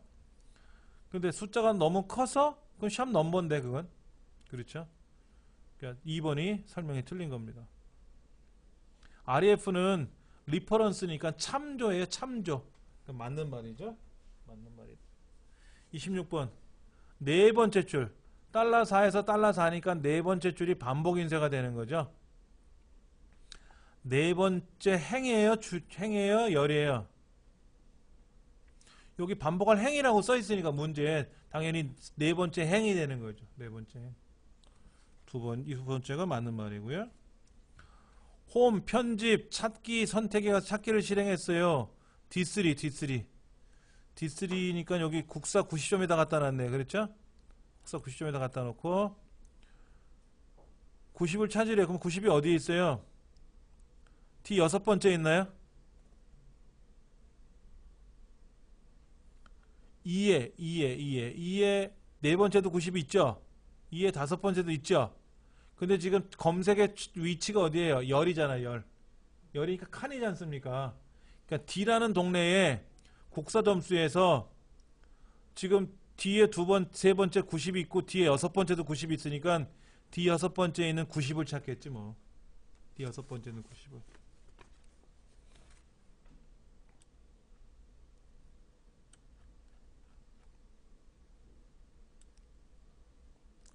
28번. 차트를 완성한 후 변경을 했네요. 자, 처음 데이터 볼까요? 제목이 있고요. 판매량이란 글자가 갑축 제목이 약간 보기가 불편하게 되어 있습니다. 축, 그 다음에 항목축 제목도 있고요. 법례도 있네요. 법례가 밑에 있었네요. 항목축 제목이 있고요. 자, 내려가 볼까요? 어떻게 됐나? 법례가 위로 올라갔어요. 법례가 위로 올라갔어요. 그 다음에 판매량이라는 갑축 제목이 모양새가 바뀌었어요. 그렇죠? 근데 또 뭐가 바뀌었냐면 왼쪽에 갑축이 0서부터 200까지 움직였는데 아래쪽에는 10에서 160 이렇게 갔어요. 210 이렇게 갔지 않습니까? 그러니까 1번 축 제목 서식의 텍스트 맞춤 방향을 변경하였다. 맞죠? 그렇죠? 보조축은 없어요. 보조축은 숫자, 큰 숫자, 숫자와 숫자 사이에 작은 눈금을 만들어주는 게 보조축인데 우리 컴퓨터 엑셀로 시험 보는 자격증 중에서는요. 보조축을 출력하는 경우가 지금까지 역사 일에 한 번도 없었어요. 제가 기억하는 한. 커말에서도 못 본 것 같고요. ITQ나 DIT나 보조축은 한 번도 안 나왔었어요. 예. 보조축을 잠깐 만들어 보여드릴게요. 자, 보여는 드릴게요. 아까 숨기기 취소. 자, 여기 지금 홍길동 일쯤에 임꺽정, 이순신, 을지문덕, 누가 있을까? 연개소문, 이정민. 이렇게 또 가정을 해볼게요. 네. 자, 이렇게 데이터를 블럭 잡아서 우리가 이제 차트를 하나 만들겠죠. 그렇죠? 만들었단 말이에요. 자, 그럼 요거를 크게 한번 보여드릴게요. 이렇게 나왔는데 지금 눈금선, 보조 눈금선이 진짜 없잖아요. 보조 눈금선 한번 넣어볼까요? 자, 보조 눈금선 어떤 의미인지 아시겠죠? 주 눈금선과 주 눈금선 사이에 보조 눈금선이 들어가 있어요. 잘 자라게 눈금이 들어가 있어요. 그러니까 보조 눈금선에는 수치가 없습니다. 갑축은 주 눈금선만 보이는 게 갑축이에요. 요게 보조 눈금선입니다. 사이사이에 들어가 있는 게. 큰 거는 주 눈금선이고요. 큰 거는 주 눈금선이고, 여기 지금 주 눈금선이 들어가 있고, 사이사이에 있는 거 이제 보조 눈금선인데, 보조 눈금선은 우리가 지금까지 내지를 않기 때문에 주 눈금선만 보통 많이 보고 있죠. 이렇게 보시면 알 것 같습니다. 보조 눈금선 얘기는 아니다. 보조축을 지정하였다. 예, 보조축은 또 뭐죠? 오른쪽에 있는 게 보조축이죠. 오른쪽에 아무것도 없잖아요. 그렇죠? 예, 보조 눈금선도 안 나왔고, 예, 보조축도 현재는 없어요. 제가 이제 보조라는 말만 나오면 보조 눈금선이 꽂혔나봐요. 예, 없는 것까지 설명을 드렸는데, 보조 눈금선이라는 거는 제가 한번 이렇게 보여드렸습니다. 어려운 거는 아니에요. 그렇죠? 주 눈금선과 주 눈금선 사이에 잘 자라게 부가적으로 눈금선을 더 만들어 놓은 게 보조 눈금선이다 라고 보시면 되고, 보조축은 오른쪽에 있는 게, 왼쪽은 주축이고 오른쪽이 보조축이고요, 아래쪽이 주축이고 위가 보조축입니다. 그래서 왼쪽 아래에 있는 데가 있죠. 왼쪽 아래, 여기를 우리는 주축 방향이라고 합니다. 반대편은 보조축 방향이라고 부르고, 이 문제는 저번에도 나온 것 같은데, 이 부분이 문제 같은데, 여기 2, 3, 4, 5, 4, 3인데 여기에서 반올림이 올라가죠. 2, 3, 5가 된다는 거죠. 2, 3, 5. 저번에 나왔던 문제랑 똑같은 것 같은데, 2, 3, 5. 예. 정렬 방법에 대한 설명에다 옳지 않은 걸 고르시오. 정렬은 데이터 목록 측정 기준에 따라 재배열하는 기능이다. 오름 차순, 내림 차순, 사용자 지정 목록이 있다. 위쪽에서 아래쪽, 아래쪽에서 위쪽, 아래쪽에서 위쪽이 뭐야? 위에서 아래, 왼쪽에서 오른쪽, 이거는 있겠지. 위에서나 아래나 위 같은 거지 않습니까? 예.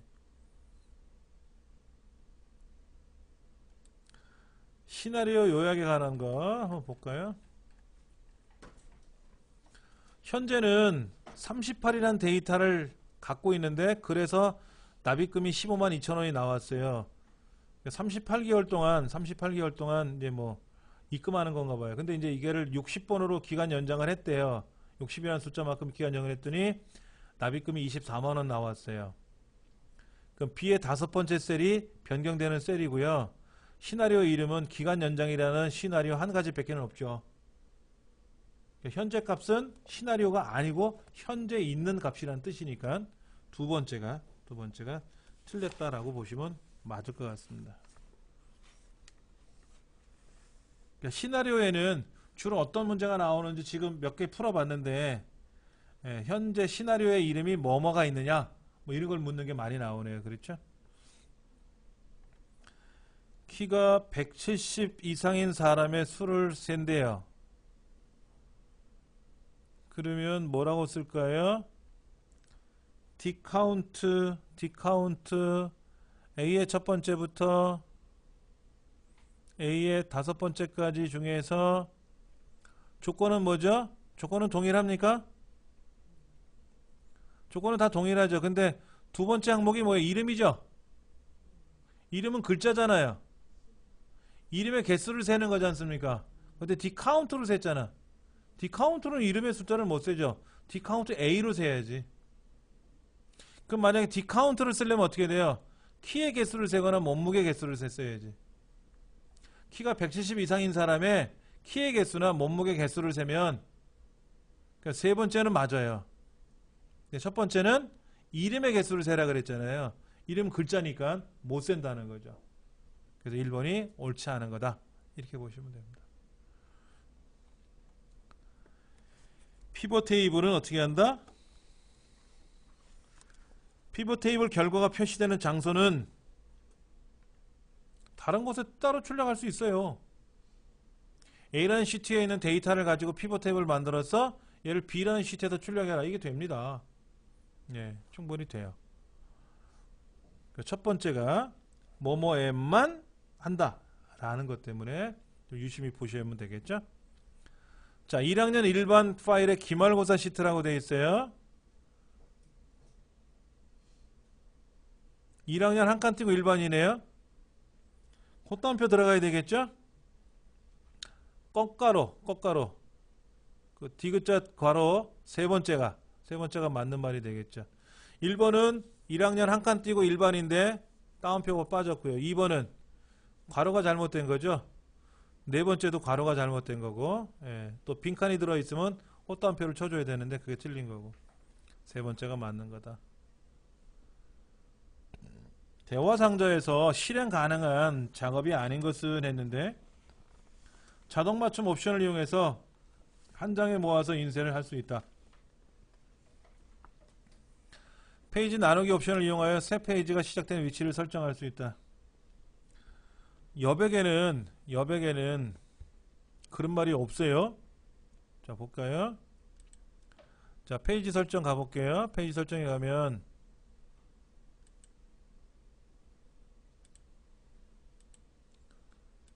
페이지에는 뭐가 있어요? 자동 맞춤이라는 게 있어요. 자동 맞춤. 이게 지금 데이터가 별로 없지 않습니까? 데이터가 없는데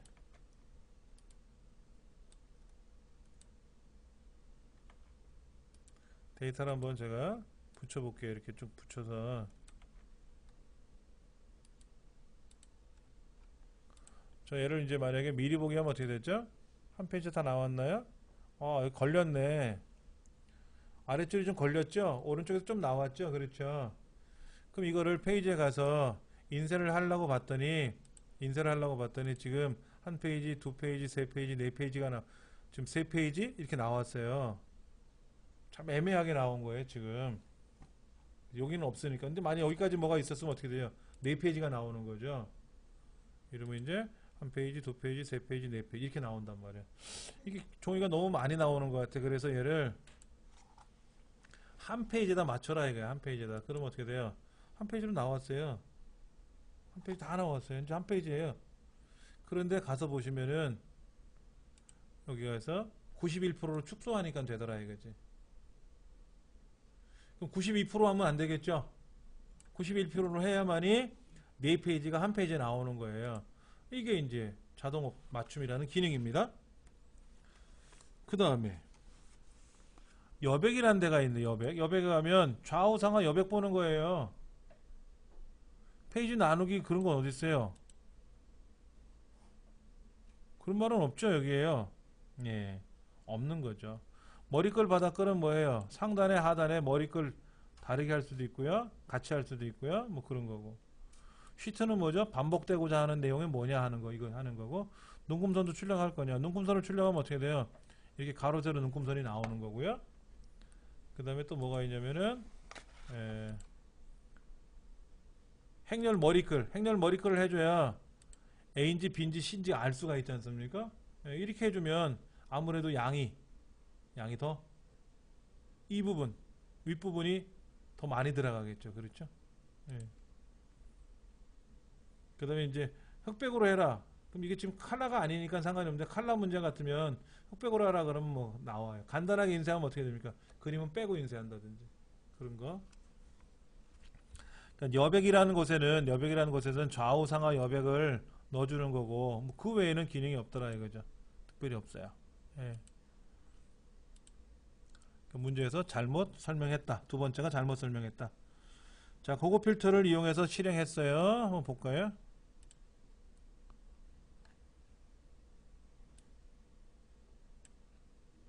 이게 뭘까?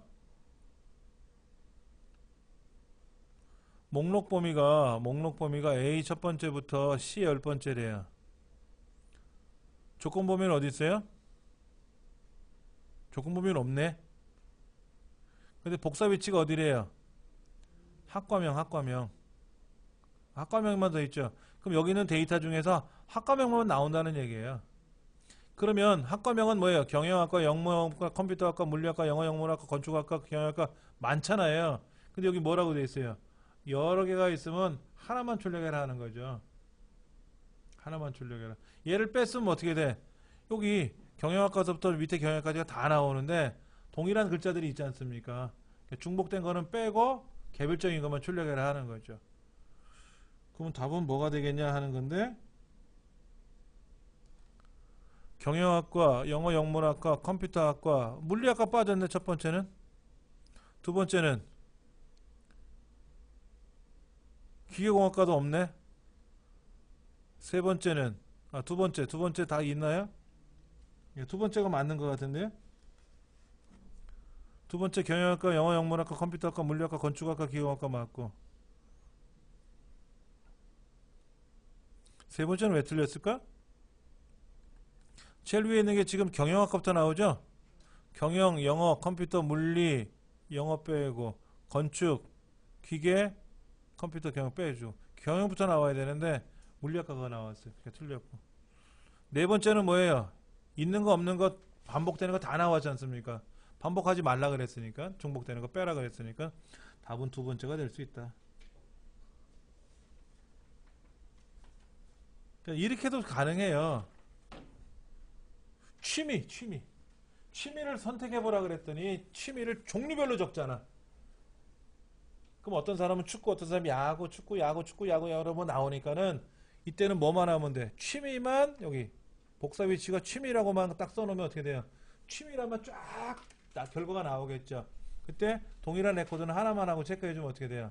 축구 좋아하는 사람이 100명이 있든 1000명이 있든 간에 축구만 나오면 되겠지. 대신에 이제 축구를 몇 명이 좋아하느냐 하려면 어떻게 돼요?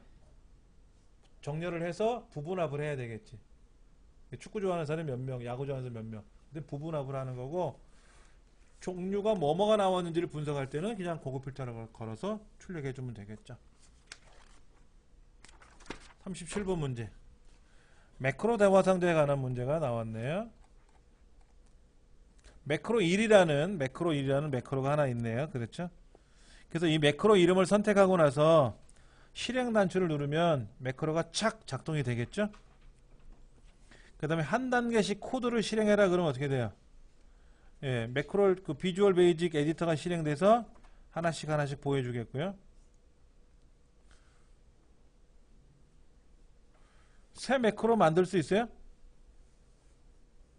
어떻게 매크로를 작성합니까? 매크로 1이라는 글자를 쓰지 말고 다른 이름을 써야지. 매크로 2. 그러면 매크로 2라는 매크로가 없으니까는 만들기 하고 나오겠지. 그때는 작성할 수 있죠. 우리 지금까지 이렇게 해서 다 작성했었으니까는. 옵션 단추를 클릭하면 뭐가 나와요? 뭐 컨트롤 C 누르면 매크로가 작동되게끔 하는 그런 명령이 나오겠죠. 그러니까 세 번째가 틀린 거다 라고 보시면 됩니다. 자, 그 다음 문제. 아래 시트를 이용하여 차트를 작성할 때 데이터를 제대로 표현할 수 없는 차트는 어느 것입니까? 그렇죠. 원형 차트는 다 못 나오죠. 1사분기만 나오든지 강남만 나오든지 이렇게 하는 거지, 강남, 강동, 강서, 강북을 다 한꺼번에 만들어낼 수는 없더라 하는 거죠. 39번 매크로의 특징에 관한 설명이다. 키보드나 마우스 동작에 의해서 움직이는 걸 그대로 보관을 시키는 거고요. 매크로 편집도 할 수 있다 그랬어요. 매크로 편집 다 할 수 있죠. 매크로가 어려워서 그런 거지 배우신 분들은 다 이거를 편집을 해서 직접 매크로도 짜고 그래요. 예. 메모에 관한 설명이 옳지 않은 것은 통합 문서에 포함된 메모를 시트에 표시된 대로 인쇄할 수도 있고 시트 끝에다가 따로 인쇄할 수도 있고, 메모에는 말 그대로 메모니까 뭐를 쓸 수가 있겠죠. 뭐라도 다 쓸 수가 있습니다. 그 다음에 모든 메모를 표시하려면 검토 탭에 가서 메모 모두 표시 그러면 되고요. 데이터를 지우면 데이터만 지워지지 메모는 안 지워지죠. 같이 지워지는 건 아니었습니다.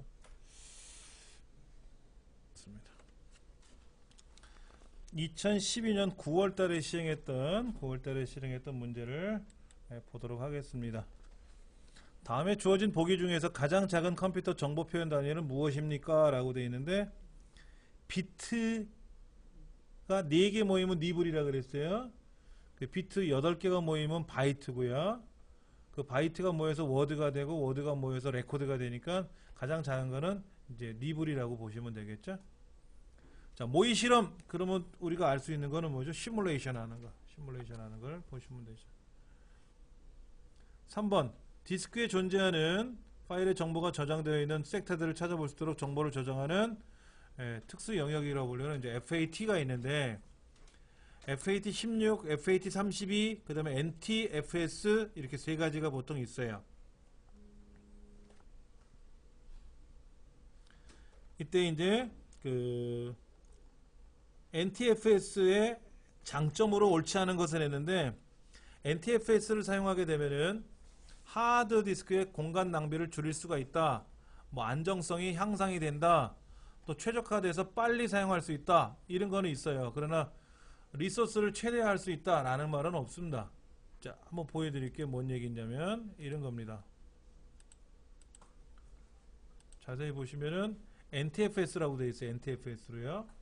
NTFS로 되어 있고 또 어떤 거는요. 어떤 거는 이제 NTFS가 아니라 다른 USB 메모리 하나 꽂아볼게요. 제가요.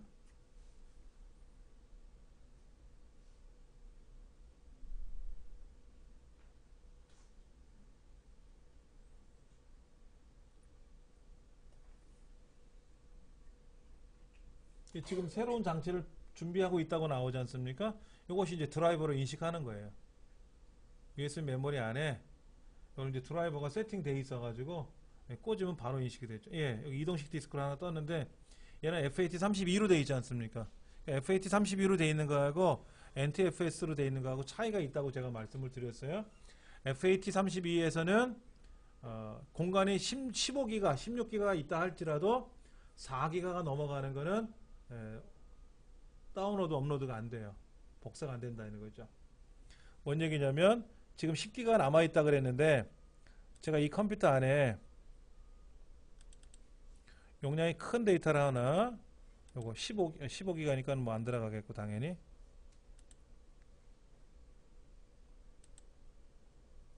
여기 보면 14기가로 되어 있어요. 그렇죠? 그럼 이 14기가가 아까 자리가 지금 뭐 15기가라고 했을 때 용량이 분명히 여유가 있지만 복사를 하면 어떻게 된다? 복사할 수 없다고 나와요. 그 이유는 이제 요 FAT32는 최대 보관할 수 있는 단위가 정해져 있어요. 근데 이제 NTFS는 하나의 파일이 80테라인가?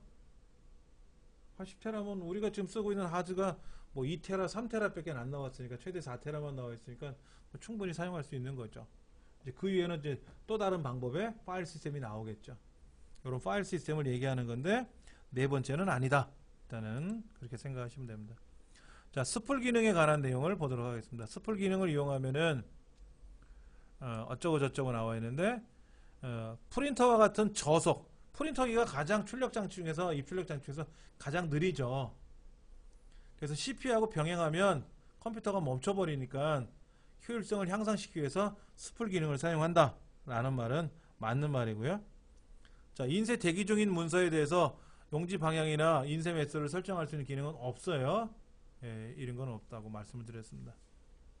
윈도우 7에서 바로가기 메뉴, 바로가기 아이콘에 관한 기능인데 바탕화면에 가서 마우스 오른쪽 버튼 누르고 바로 새로 만들기 바로가기를 하면 만드는 기능이 나오죠. 그런데 이제 뭐 쉬프트 키를 누른 상태에서 바탕화면에 드래그한다.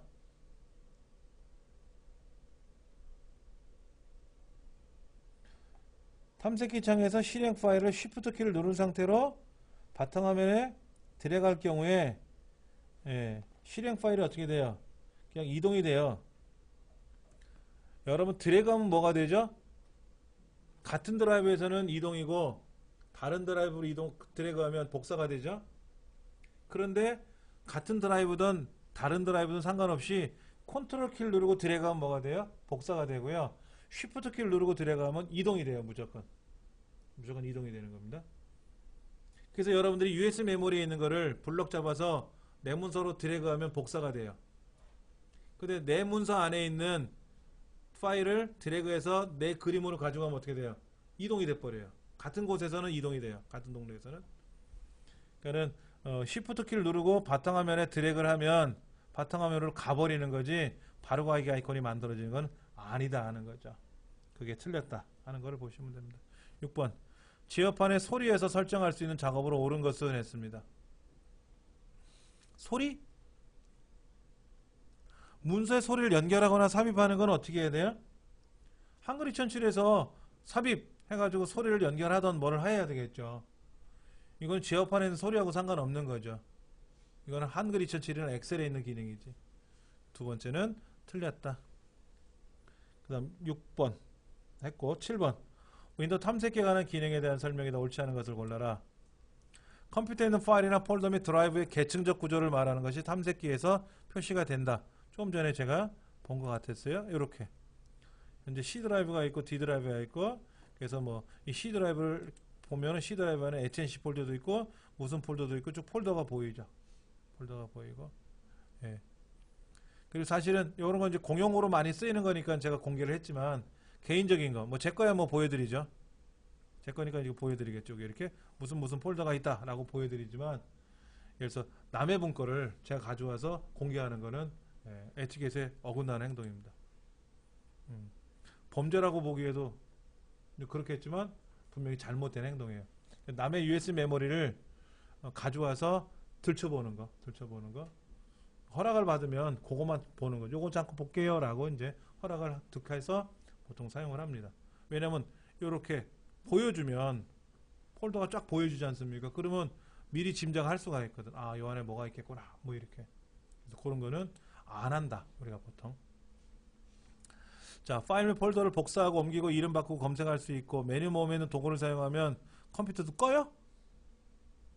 뭐 이래저래 다 끄나? 그건 안 되죠. 그렇죠? 끄는 건 안 되죠. 인쇄하고 나서 인쇄하면 되겠지. 그러니까 세 번째 답이 틀린 거네요. 자, MPG인데 이게 MPG 1, 2, 3, 4. 자, MPG 3은 뭐냐면 MPG 3은 우리가 흔히 알고 있는 MP3 노래예요. MPG 3은 MP3라는 그거하고 똑같은 건 아닌데 MPG 1, 2 만들다가 MP3라는 거를 다른 데서 만들었어요. 그러다 보니까 MPG 3을 쓰니까 MP3하고 MP3하고 이름 비슷하지 않습니까? 그래서 MPG는 동영상에 관한 규격이고 MP3는 오디오에 관한 규격이잖아요. 그래서 MP3라는 말은 없습니다. 일단은 없어요. 안 써요. 자, 텔레비전 방송이나 ISDN 케이블망 등을 이용한 영상 전송을 위하여 제정한 것이다. 이게 MPG2죠. MPG2. 그러니까 텔레비전 방송에서 쓰는 거예요. MPG2가. 그럼 인터넷 방송, 인터넷을 통해서 동영상이 오고 갈 때는 뭐를 써요? MPG4를 써요. MPG4. 우리 스마트폰으로 촬영한 동영상이 MPG4예요. 자, 휴지통을 거치지 않고 삭제하려면 어떻게 써야 됩니까? Shift 키 누르고 딜리트를 하죠. Shift하고 D 누르면 뭐가 돼요? 뭐 알파벳 대문자 D나 소문자 D가 나오겠지. Shift하고 딜리트를 눌러야만이 삭제가 된다 하는 거. 근데 지금 우리 문제지하고 약간 그림이 다르죠? Shift 키 더하기 딜리트 키 이렇게 써야 맞는데 그 기능이 있어요. 우리 한글 2007에는 Shift 키라는 그 키보드 그림이 있습니다. 근데 이제 급히 쓰다 보니까 그냥 이렇게 말았는데 문제를 좀 잘못 표현한 거죠. 인터넷상에서 동영상 전송 기술과 관련해서 동영상이라 그랬어요. JPG는 뭐예요? 이미지죠. 동영상하고 상관없지 않습니까? ASF, WMV, 윈도우 미디어 비디오라고 하는 거래요. WMV. MS에서 만든 기법이죠. 그래서 방송통신대학교에 있는 동영상은 WMV를 만듭니다. 그 다음에 우리가 방송 소리로 만드는 거는 MP3로 보통 만드는데요. MP3는 그 하나의 단일 파일이 20만 건이 움직이게 되면 저작 사용료를 내야 돼요. 규정이. 그래서 방송통신대학교는 한 해 입학생이 40만 명인데 그중에 어떤 과목은 전교생이 다 들어야 된단 말이에요. 그러면 40만 건이 왔다 갔다 해야 될 거 아닙니까? 그러면 학교 특성상 저렴한 수업료를 받아서 예를 들어서 그 MP3라는 표준 규격을 사용하는 규격 사용료를 또 내려면 비용이 많이 들잖아요. 그래서 WMA라는 파일을 사용합니다. WMA. 근데 방송통신대학교가 아닌 일반 사이버 대학은 다 MP3를 써요. MP3를. 20만 건이 안 움직이거든. 학생이 그렇게 안 많으니까. 방송통신대학교만 특성상. WMV나 WMA는 사용권을 안 냅니다. 라이센스 비용을 안 내요. RAM이라는 동영상도 있습니다. 이런 동영상 종류가 있어요. 11번 RISC, CISC 이런 말이 나와 있어요. RISC는 주로 어디서 사용한다 그랬죠? 서버나 이런 데서 사용하고 PC는 CISC 방식을 보통 사용한다. 대부분 그렇게 이제 표현을 많이 하죠. 프로그램이 간단하다? 프로그램이 간단하진 않아요. 프로그램이 복잡하죠. 프로그램이 복잡합니다.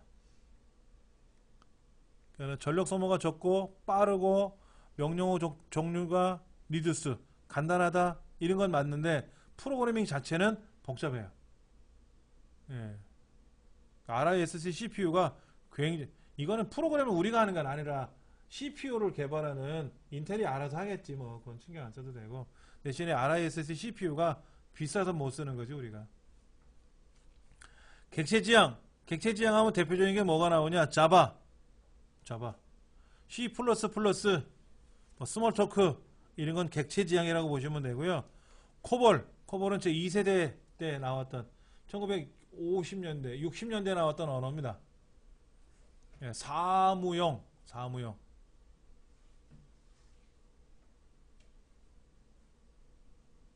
커먼 비즈니스 오리엔티드 랭귀지라는 말의 줄임말이에요.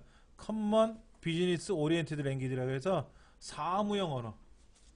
즉 우리가 인터넷 뱅킹을 하려면 계좌번호가 뭐고 송금할 금액이 뭐고 뭐 비밀번호가 뭐고 입력하는 난이 있지 않습니까? 우리 회원 가입하는 것 같은 그런 것들을 과거에는 코볼이라는 프로그램으로 작성을 해서 은행 온라인을 처리하고 했었어요.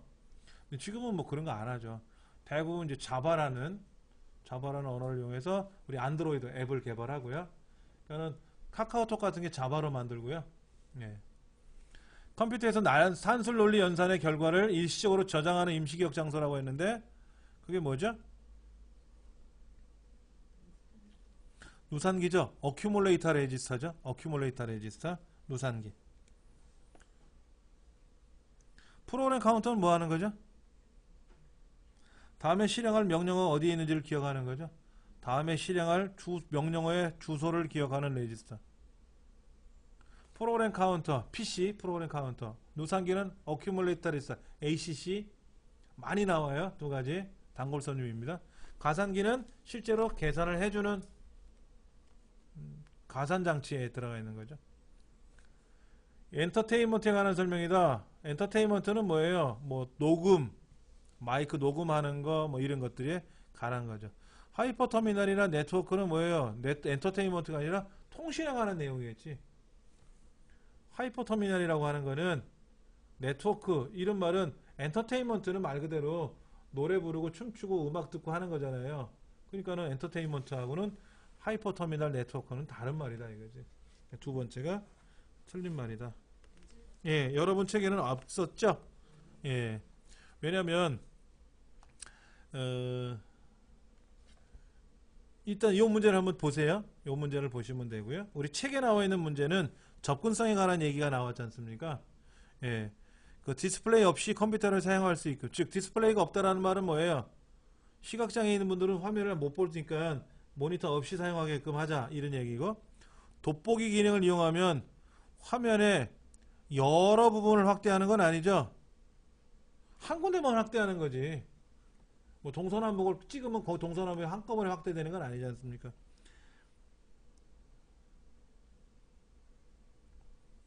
그런데 여러 부분을 확대한다는 말은 여러 곳을 동시에 확대한다는 말은 아니고 왼쪽도 확대되고 오른쪽도 확대되고 위쪽도 확대되고 확대는 된다는 얘기 같아요. 아마도. 그런데 전체 화면을 확대해서 볼 수는 없다라고 되는데 전체 화면도 확대가 됩니다. 전체 화면도 확대가 돼요. 이제 두 번째가 틀린 말이다 라는 거네요. 생뚱맞게 문제가 바뀌었네요. 자, 15번. 인터넷상에서 실시간으로 다른 사람과 채팅을 하는 건 뭐죠? IRC. IRC. 채팅이라는 말의 줄임말입니다. IRC. 우리 카페나 이런 데 가면 카페 회원들하고 대화하는 것들이 기능이 있지 않습니까? 그 카페온. 현재 누구누구가 카페에 접속이 돼 있으며 누군가가 접속되는 거 확인하면 대화방을 개설해서 대화합시다 가능하단 말이에요. 그런 것들이 이제 IRC 채팅이라고 보시면 됩니다. 인터넷상의 특정 사이트에 동시에 많은 사람이 접속하게 되면 어떻게 돼요? 막 난리 나죠. 그래서 똑같은 걸 여러 군데 만들어서 복사해 놓으면 좋겠죠. 그럼 분산될 거 아닙니까?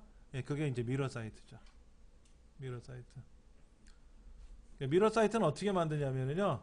예를 들어서 이런 겁니다. 대학 입학 시험, 수능 시험을 봤는데 그 수능 결과 답안지 있잖아요. 문제지하고 답안지를 이제 공개를 하지 않습니까? 근데 그거를 다운로드 받는 사람이 그 특정 시간에 몇십만 명이 몰릴 거 아니에요. 그러니까는 폭주를 한단 말이야. 그래서 그와 같은 똑같은 문제를 수능 문제를 A라는 사이트, B라는 사이트, C라는 사이트, D라는 사이트 한 10군데다가 만들어 놨어요. 그래서 밑에다가 링크를 걸어 놓죠. 지금 많은 사람들이 접속을 하니까 뭐 1번이 접속을 해서 안 되면 2번을 클릭하세요. 3번을 클릭하세요. 그럼 그 중에 10군데 중에 하나 클릭하면 원활히 이제 접속이 되는 곳이 있겠죠? 그럼 이제 거기 있는 데이터를 받아오는 거죠. 그런 것들을 미러 사이트라고 하는 겁니다. 똑같은 사이트가 똑같이 국민은행에 있는 사이트가 똑같은 국민은행이 하나 더 만들어지는 게 아니라 국민은행 하나만 만들면 돼요. 하나만 만들면 되지. 예. 자, 그 다음에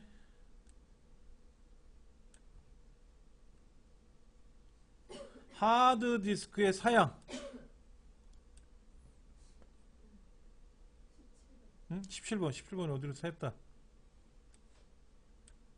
여기 있네요.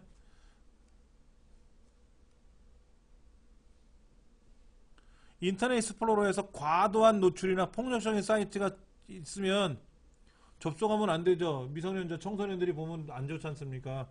그런 거를 제한하도록 하는 거는 뭐냐면 뭘 것 같아요? 내용이 그런 거잖아. 내용이 노출되는 내용이 많고 안에서 욕지거리하고 싸움박질하는 내용이 많다 이거야. 내용이. 그럼 17번의 답은 두 번째 내용에서 한다 이렇게 보시면 되죠. 자, 여러분이 이제 하드디스크를 하나 사요. 하드디스크를 용산 전자상가를 가든 11번가에 가든 외장 하드를 살던 컴퓨터를 이제 하이마트에 가서 컴퓨터를 하나 살 거 아닙니까?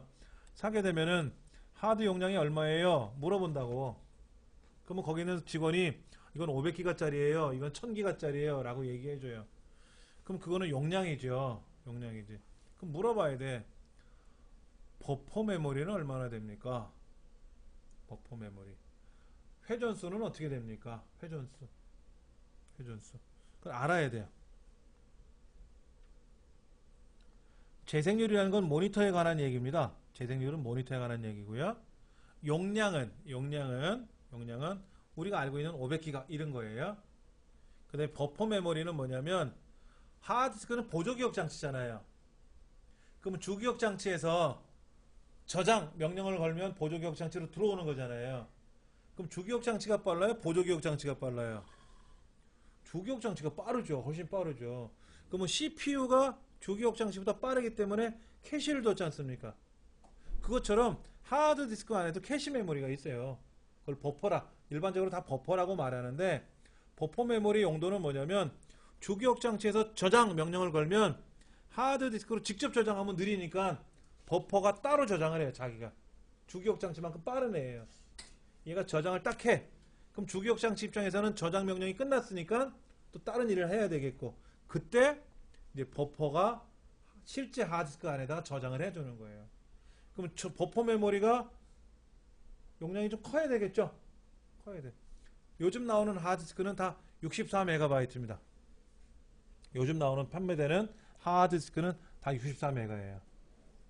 그런데 이제 간혹 32MB짜리도 있어요. 그거는 안 좋아요. 그건 안 좋죠?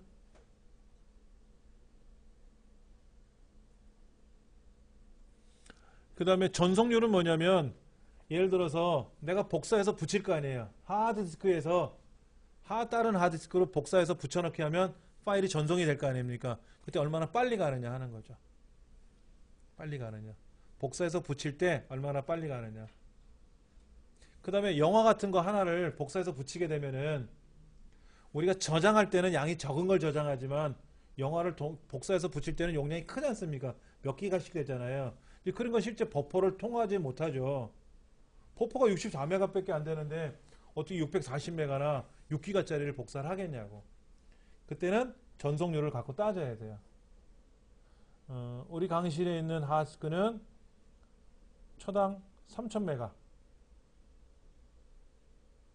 3GBps를 쓸 거예요. 제일 빠른 게 6GBps입니다. 6000기가 하드디스크 가장 빠른 게 개인이 쓰는 것 중에. 그 다음에 또 라운드수, 회전수가 있어요. 회전수가 빠르면 빠를수록 빨리 움직여요. 회전수가 빨라야. 그래서 보통 7200rpm 1분에 7200바퀴가 돌아가는 거죠. 그런 하드를 쓰면은 빨라요. 좋아요.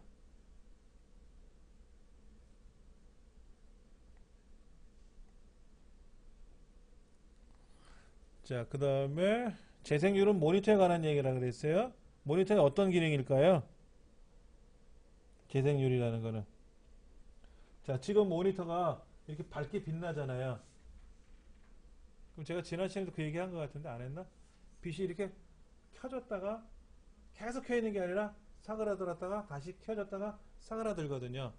그러면 전원을 켰다가 껐다가 켰다가 껐다가 계속 켜 있으면 좋은데 소비 전력이 너무 강하니까 껐다가 켰다가 껐다가 켰다 하는데 그 주기적인 간격이 일정하게 맞으면 사람 눈은 계속 켜 있는 것처럼 인식이 된다 그랬잖아요. 그게 재생률이에요. 재생률이 좋으면 소비 전력을 적게 먹어도 밝은 것처럼 인식을 하는 거죠. 예. 그 다음에 통신선로에서 전송 신호를 증폭하고 재생하고 전달하는 중계 장치가 있다 그랬는데,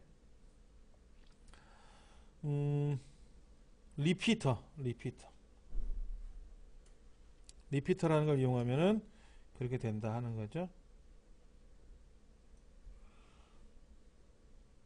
제작자가 의도적으로 사용자에게 피해를 주기 위해서 악의적 목적으로 만든 악성 코드가 있어요. 웜, 드로퍼, 트로이 목마 이런 건 있는데, 파이어월은 방화벽이잖아요. 방화벽은 뭐 하는 거예요? 이런 거를 차단하기 위해서 만든 기능입니다. 방화벽은요, 외부로부터 침투하는 거를 차단하는 거예요. 근데 내부에서 움직이면 어떻게 될까요? 내부에서 도둑놈이 안에 있어. 이건 못해요. 그러니까는 지금까지 우리가 국민은행이니 무슨 은행들 보면 농협이니 뭐 개인정보가 유출됐다고 나오는 것들 있지 않습니까? 그거는 외부에서 침투를 해가지고 정보를 빼내가는 게 아니고요. 안에서 하는 겁니다. 안에서. 누가? 연관된 사람이. 그 프로그램을 개발한 개발자가 이제 다시 AS 문제로 이제 들어와서 컴퓨터를 가지고 작업을 할 거 아닙니까? 그럼 이 사람은 기술자니까 내비둔 거예요. 네가 알아서 해라 하고. 그 사이에 정보를 쫙 빼내놓고 일하면서. 그리고 이제 노트북 들고 나가는 거죠. 그러면 저 사람은 일했으니까 무슨 정보가 빠져나가는지 모른다는 거죠. 그렇게 해서 국민은행 사건이 크게 벌어졌던 겁니다. 이제 외부에 들어오는 사람은 전담자가, 특히 어느 기관은요, 전담자가 따라다녀요. 외부에서 사람이 오면 그 사람 화장실 가는 것까지 다 따라갑니다. 그리고 뭐 동공 검사하고 이렇게 본인 인증을 확인해야 돼요. 지문도 하고 동공도 하고 정맥도 하고 2중, 3중, 4중으로 본인 확인해가지고 이 사람이 밥음을 먹으러 갈 때도 따라가고, 이 사람이 이제 들어올 때 USB 메모리라든지 이런 거를 전혀 못 갖고 들어오게끔 다 검사를 하고요. 몸수색을 해가지고. 그러니까 몸만 오는 거예요. 내 머릿속에. 내가 눈으로 보고 외운 건 할 수 없겠지만 외부에 저장을 못하게끔 막아서 한대요. 그죠? 인감이 하나도 없지만 그게 보안의 가장 큰 목적이죠. 그렇게 해야 돼요. 그래서 외부 사람이 데이터를 못 가져 나가게끔. 그게 이제 방화벽의 단점이 그거예요. 내부적인 소행은 해결할 수가 없다. 이런 게 가장 큰 단점입니다. 좀 끝날